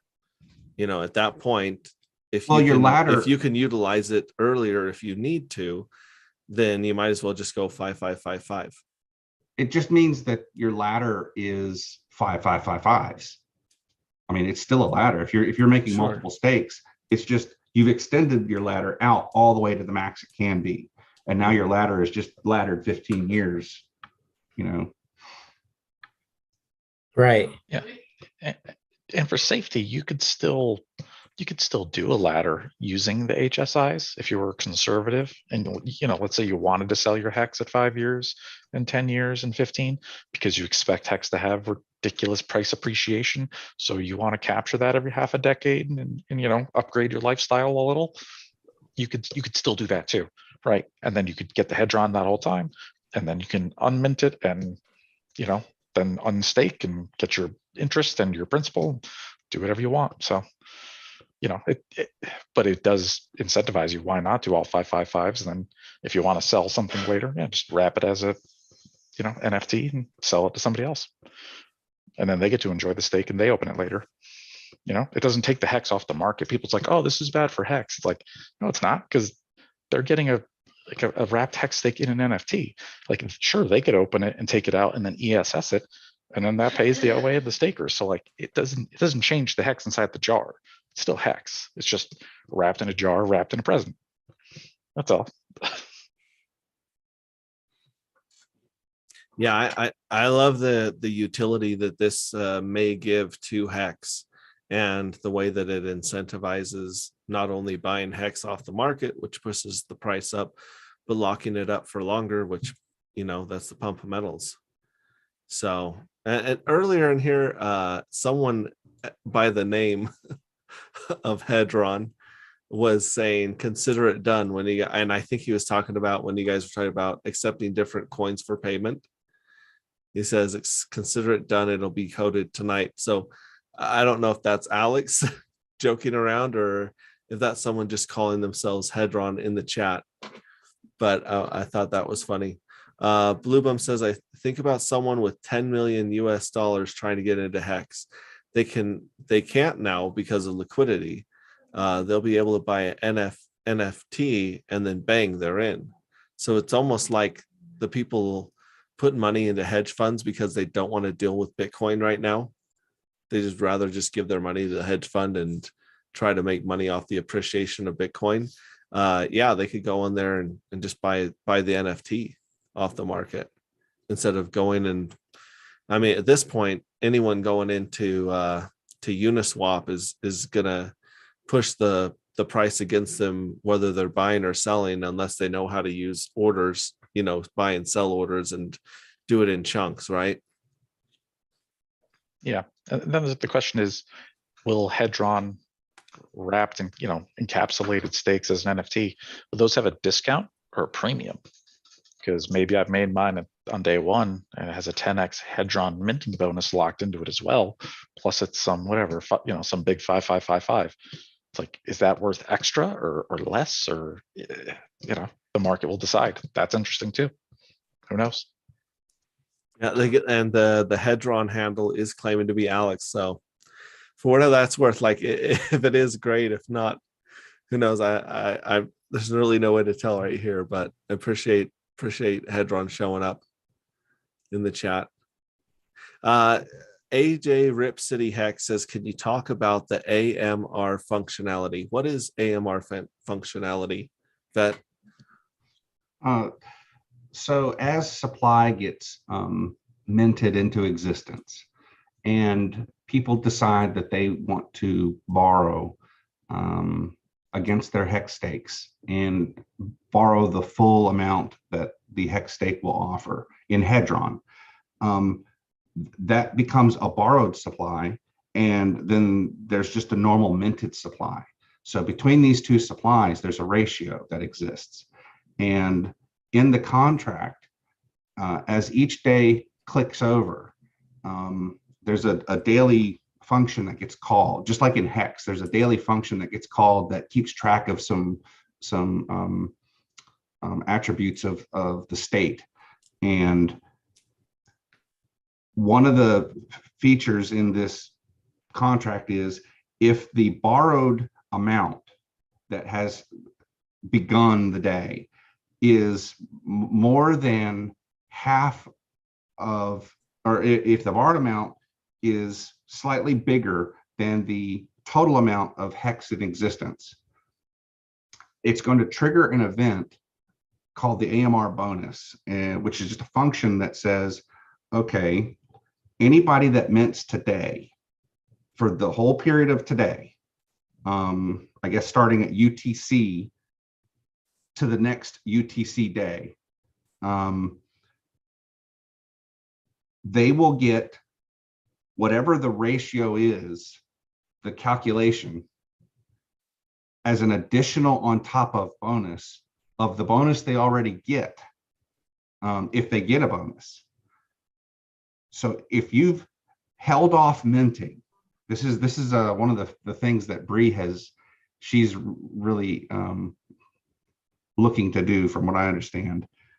She's just going to claim on day one, and she's just going to wait for this AMR bonus to kick in, which could be years down the road. We don't know how long it'll be before the borrowed supply is slightly bigger than the amount of minted supply.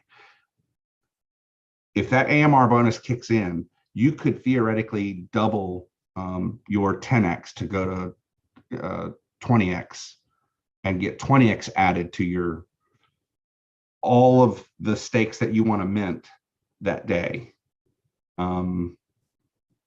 So if you got like a 2-year-old stake and you have not minted, you just claimed, you could mint 2 years of 20x bonus for those stakes, But if you decided on day one to mint and there wasn't an AMR bonus, obviously there isn't going to be one, you'll get your 10x bonus up to that point on day one.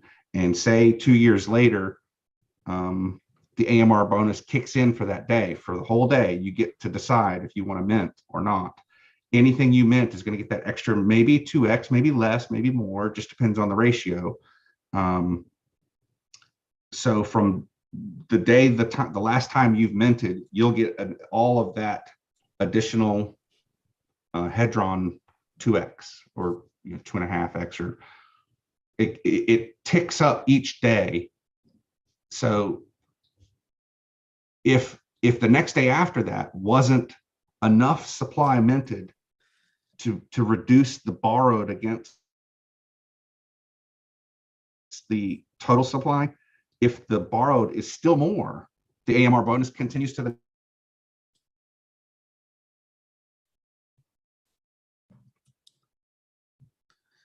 I believe he's saying it continues to the next day, but reading some of the math here in the chat, next day at a higher rate. It just keeps getting bigger and bigger and bigger. And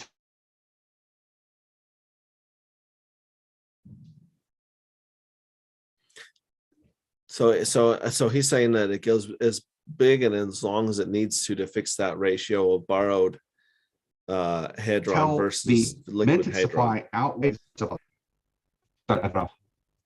That's okay. You froze there. I was trying to take over. Hudat has some online math, which is, not always the best, but he says 10%. So it applies to 150 million plus. So if you have 300 million, that's an extra 30 million bonus. My goal is 150 million plus my end game. So it sounds like if this is triggered in one day, if you got these OGs and these wells sitting here waiting for the AMR function, it sounds like it could very easily be fixed in one day, right? Yeah, the supply amount, the amount of minutes supply could just overwhelm that that borrowed amount just in that one day. It could just completely overwhelm it. So the next AMR bonus may not trigger for a while until that supply gets back to that ratio again.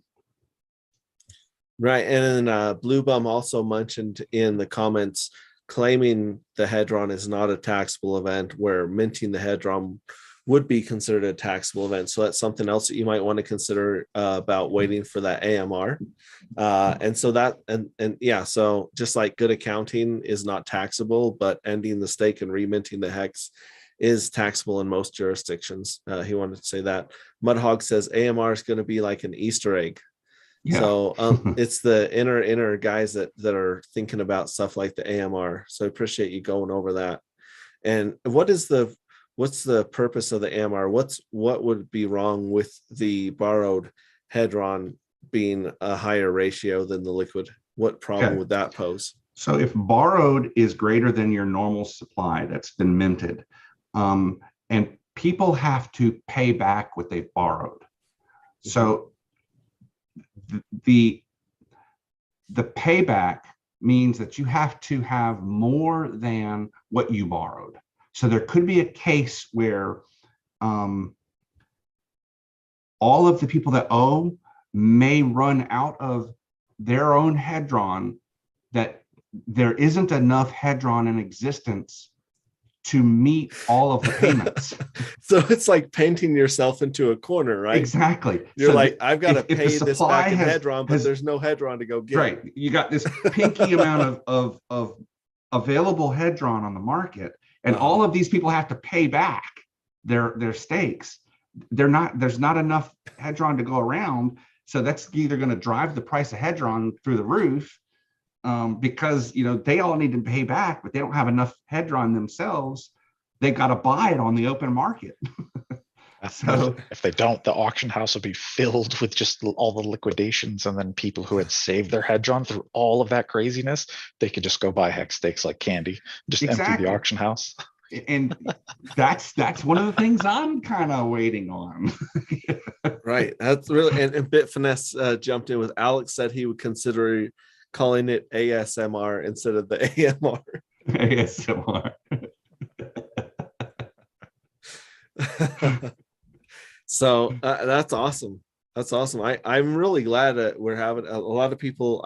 I think a lot of people are going to be catching this on the replay while they're on their way to work tomorrow, or whatever they're doing, working in their yard, whatever free time they have to catch up on stuff like this. And this is going to be some really good information that I would really like all the Hexicans to get a hold of, because I mean, who wants to miss out on an airdrop, right? Especially an airdrop that gets copied on Pulse Chain, at no risk. Oh yeah. So, I knew Hedron was good when I had that aha moment, just like Hex. When you get it and you're just like, oh, aha, it's like, yes, it's genius.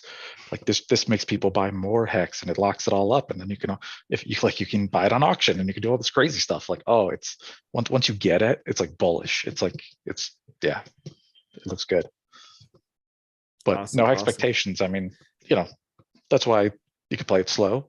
Do your claims in the first 10 days and just kick back and relax if you're hesitant. But yeah, it's a free airdrop. Uniswap. I personally got airdropped a bunch of Uni. I got the Ethereum name ENS coin. I got a bunch of that I instantly swapped the Hex in 5555. Like, to some OGs and Hex, this will be just another airdrop just like that. And they'll probably swap Hedron immediately to Hex, and off they go. that's a play. People can do Mhm. that.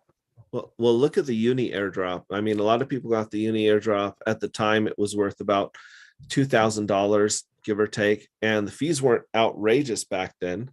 So you could actually claim it. You could go swap There's it more out than for that. Hex, and you Oh, yeah. could stake it.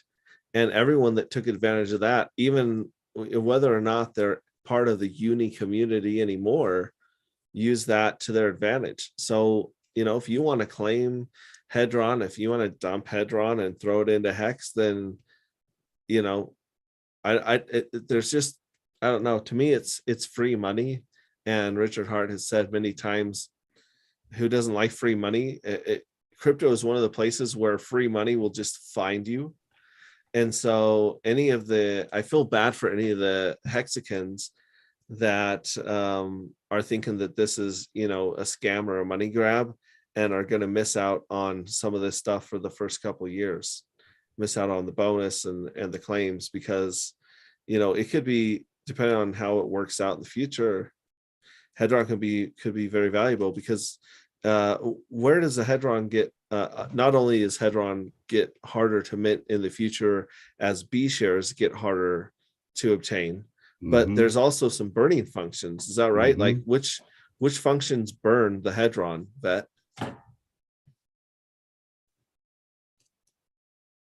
and I think he's Was that froze exact again. moment?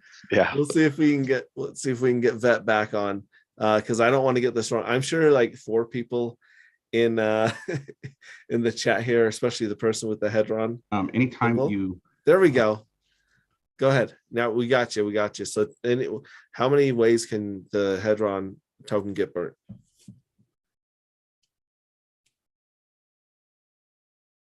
Vet, can you hear us? I can't hear right now. But if that it I know shows of up in, specifically inside the contract, tagged on it.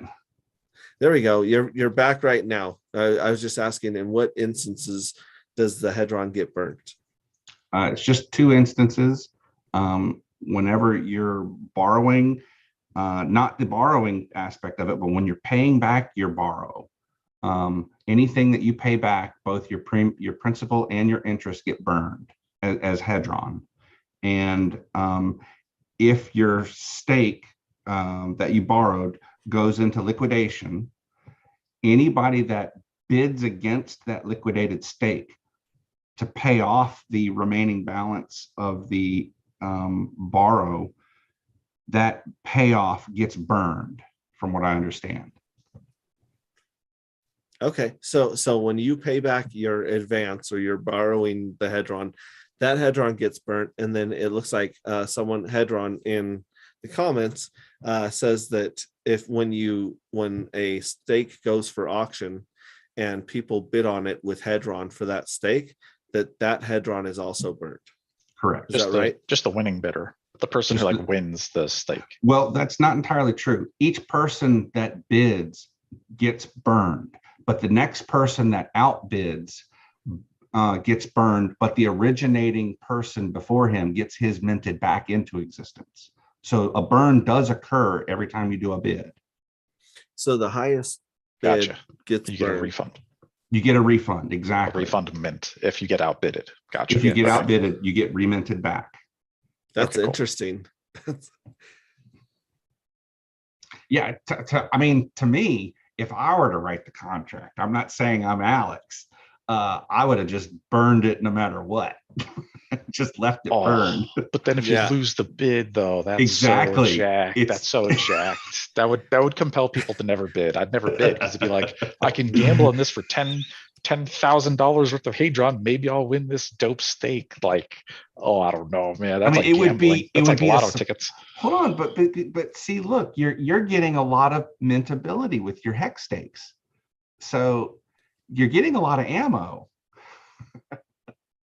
Yeah.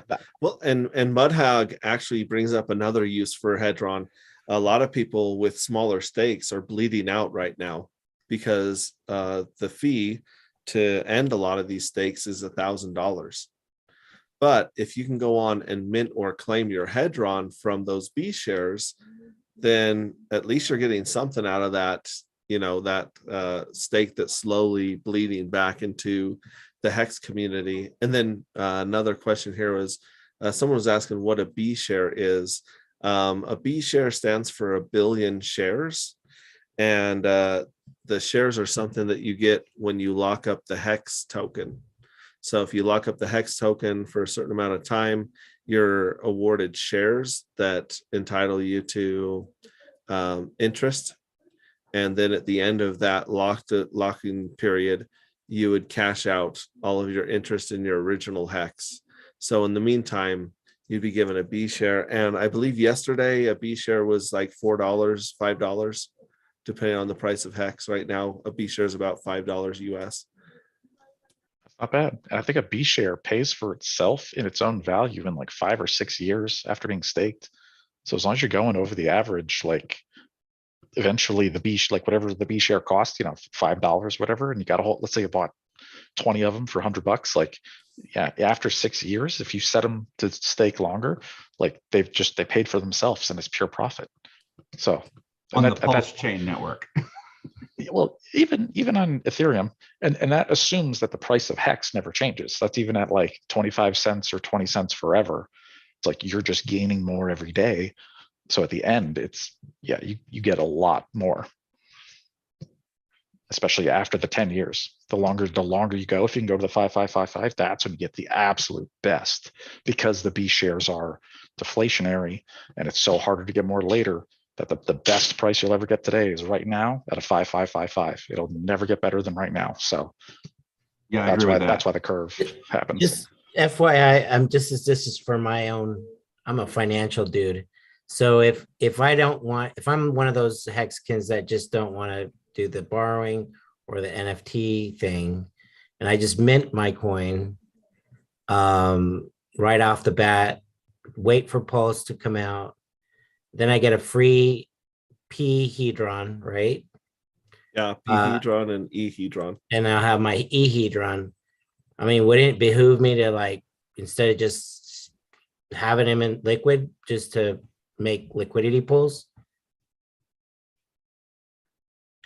Right? That's an option too. That's Absolutely. an option also, right? Yeah, like totally. use my PX. Sure.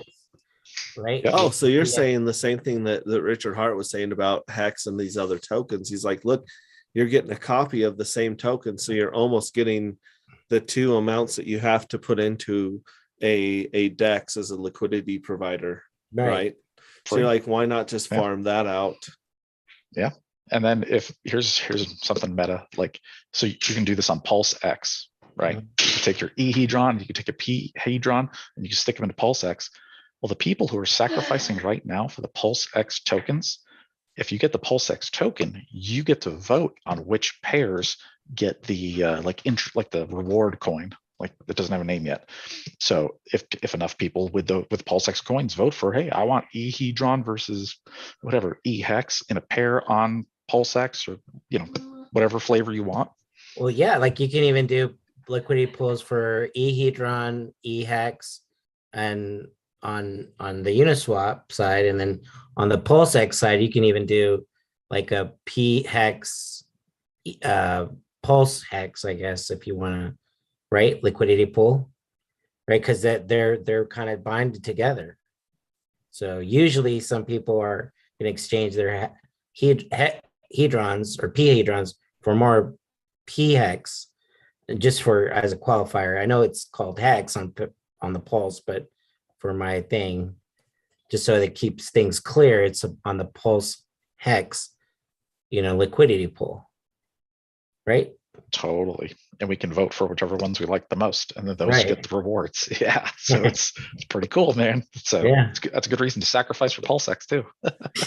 It's all ties together. This is all like an interwoven play you can make. Yeah, and Hedron says you can call the burn function if you want to and burn some Hedron anytime you want, which is that the same as just sending it to the contract address? Is that button even there?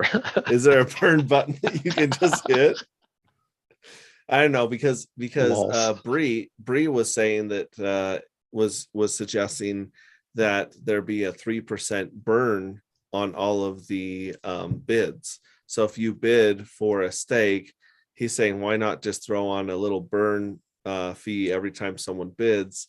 And Alex, the person claiming to be Alex, is saying that it would be good, but it would overwhelm and the system and cause a lot more fees than they want, right? And so that's something he said he's considering. It would trigger the AMR bonus much quicker too.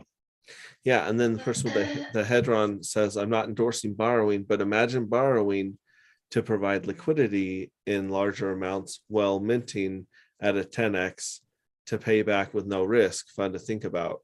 I don't quite understand that. So he's saying if you're getting the bonus, right? Is he referring to the bonus there? What he's saying is like for people who already have like hex stakes, like I already have a hex stake that I'll be able to just mint Hedron forever. And just that will cover the payments on, like if I can make a new stake right now and start borrowing. So I could basically borrow, and I've already got enough other hex stakes that I could just mint Hedron to pay off my loans, and I'll never default. Basically is what he's saying. Like it's not that hard to never default, especially with a 10x multiplier. If you claim at the beginning, you can borrow and you'll never run out of Hedron. Another idea that Blue Bum is presenting is if the AMR ratio is getting close, you could burn and kick it over the edge. So it might be worth burning a little bit of Hedron, kicking it over the edge and triggering the AMR. Yeah, that's a good genius. That's meta. That is clever. Nice one, Blue Bum. That's top notch right there. Dude, wow. the game theory in our community is insane. Sometimes we're just spins forever. These rabbit holes go deep and they interconnect. So this is a lot of fun mentally to just kind of play some of the stuff out in your mind. But again, I don't know if anyone else, some people that came in later understand the day to claim your Hedron with the biggest bonus is going to be January 31st UTC at midnight. Is that correct, Vet? January 31st UTC, yeah, 0 hours. So it's the beginning of January 31st. Yeah, so a lot of us in America over here, that happens the day on the before. 30th. Yes. Yeah, so 30th, yeah. So like Pacific time, that would be 4 p.m. the day on January 30th. Mountain time, that would be 5 p.m. On January 30th, and then so forth. To is that date set in stone? Is that official? Okay, yeah, it says it on the website. Well, it's not. The officialness of it is actually written into the contract. So when the contract is deployed, that's going to tell you the begin date. And we don't know when he's going to physically deploy that contract to the Ethereum network. He could do that a couple of days before, or the day before, or who knows when. But it will tell you exactly what day the begin date is going to be. Yeah, and then Hudat says M shares and K shares processing to that too. So even if you don't have a B share, then you just won't get a whole Hedron. Is that correct? You get a decimal, right? Yeah, like 0.1 Hedron. Yeah, it's just a fraction of a Hedron once you go below B shares. And then Blue Bum says, remember, after borrowing and paying it back, you can go and mint all those days served. Is that right? Yes, that is correct. If you paid it all back, even if you've gotten to the very end of your stake, and you've paid it all back, you could good accounting your stake, during that 2-week good accounting period before you start losing your stake, your hex, 2% a day or something like that. You could remint all of the entire stake's Hedron from the very beginning, first day to the end of day, before you completely end your hex stake. Yeah, absolutely. Wow. And one final cash out right at the end. One final cash out. That's the retirement bonus, man. After you did your 5-5-5-5 and you're all done, just boom, cherry on the top. And John Culkin, the guy that was asking what a B share is saying, what is the relationship of B shares to T shares? So B share is 1 billion shares, and a T share is 1 trillion shares. So 1,000 B shares make up a T share. So if you have a T share, every day that you own 1 T share entitles you to 1,000 Hedron, not counting the bonus and other stuff going on. So that every day you would be eligible for 1,000 Hedron for every day that you served 1 T share.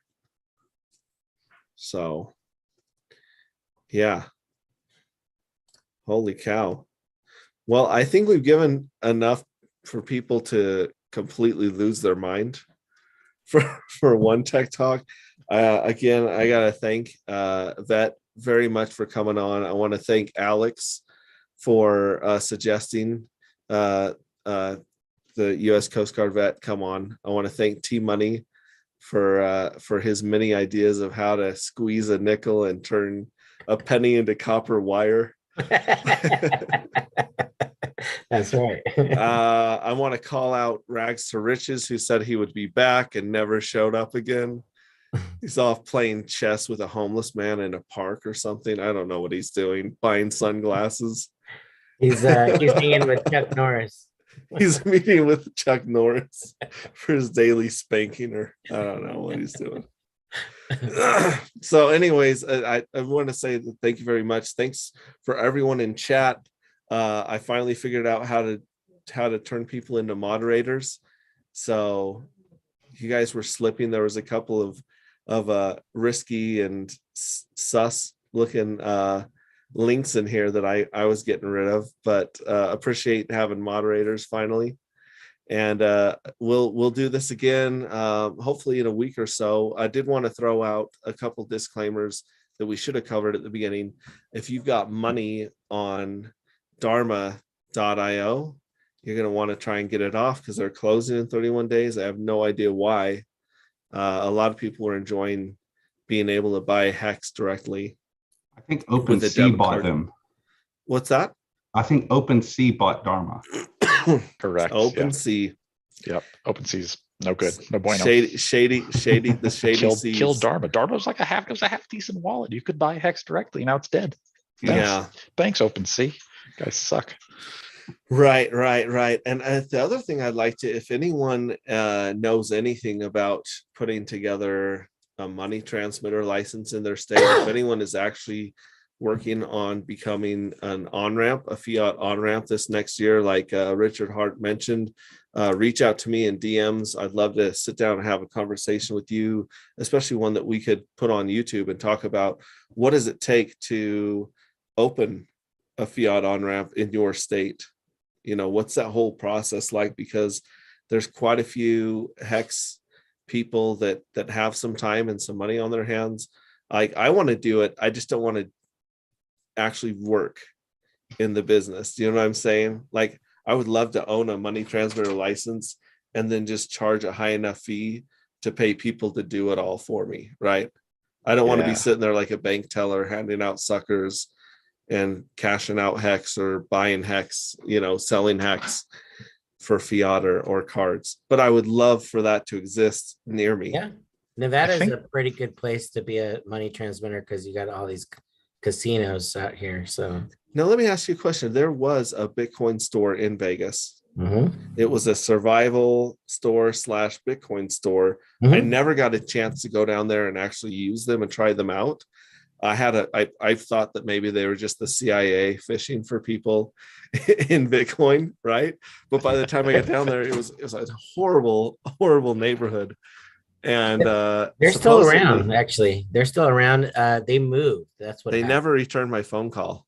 Oh, really? Yeah, I was like, hey, I want to sell so much for this, for that, and they're like, oh, we'll call you back, and then they didn't, which made me think they just put me on a CIA list. And no, I mean, and there's actually Vegas has about 70 Bitcoin. They're on this network called Liberty X. Ever heard of that? Yeah. Liberty X machines.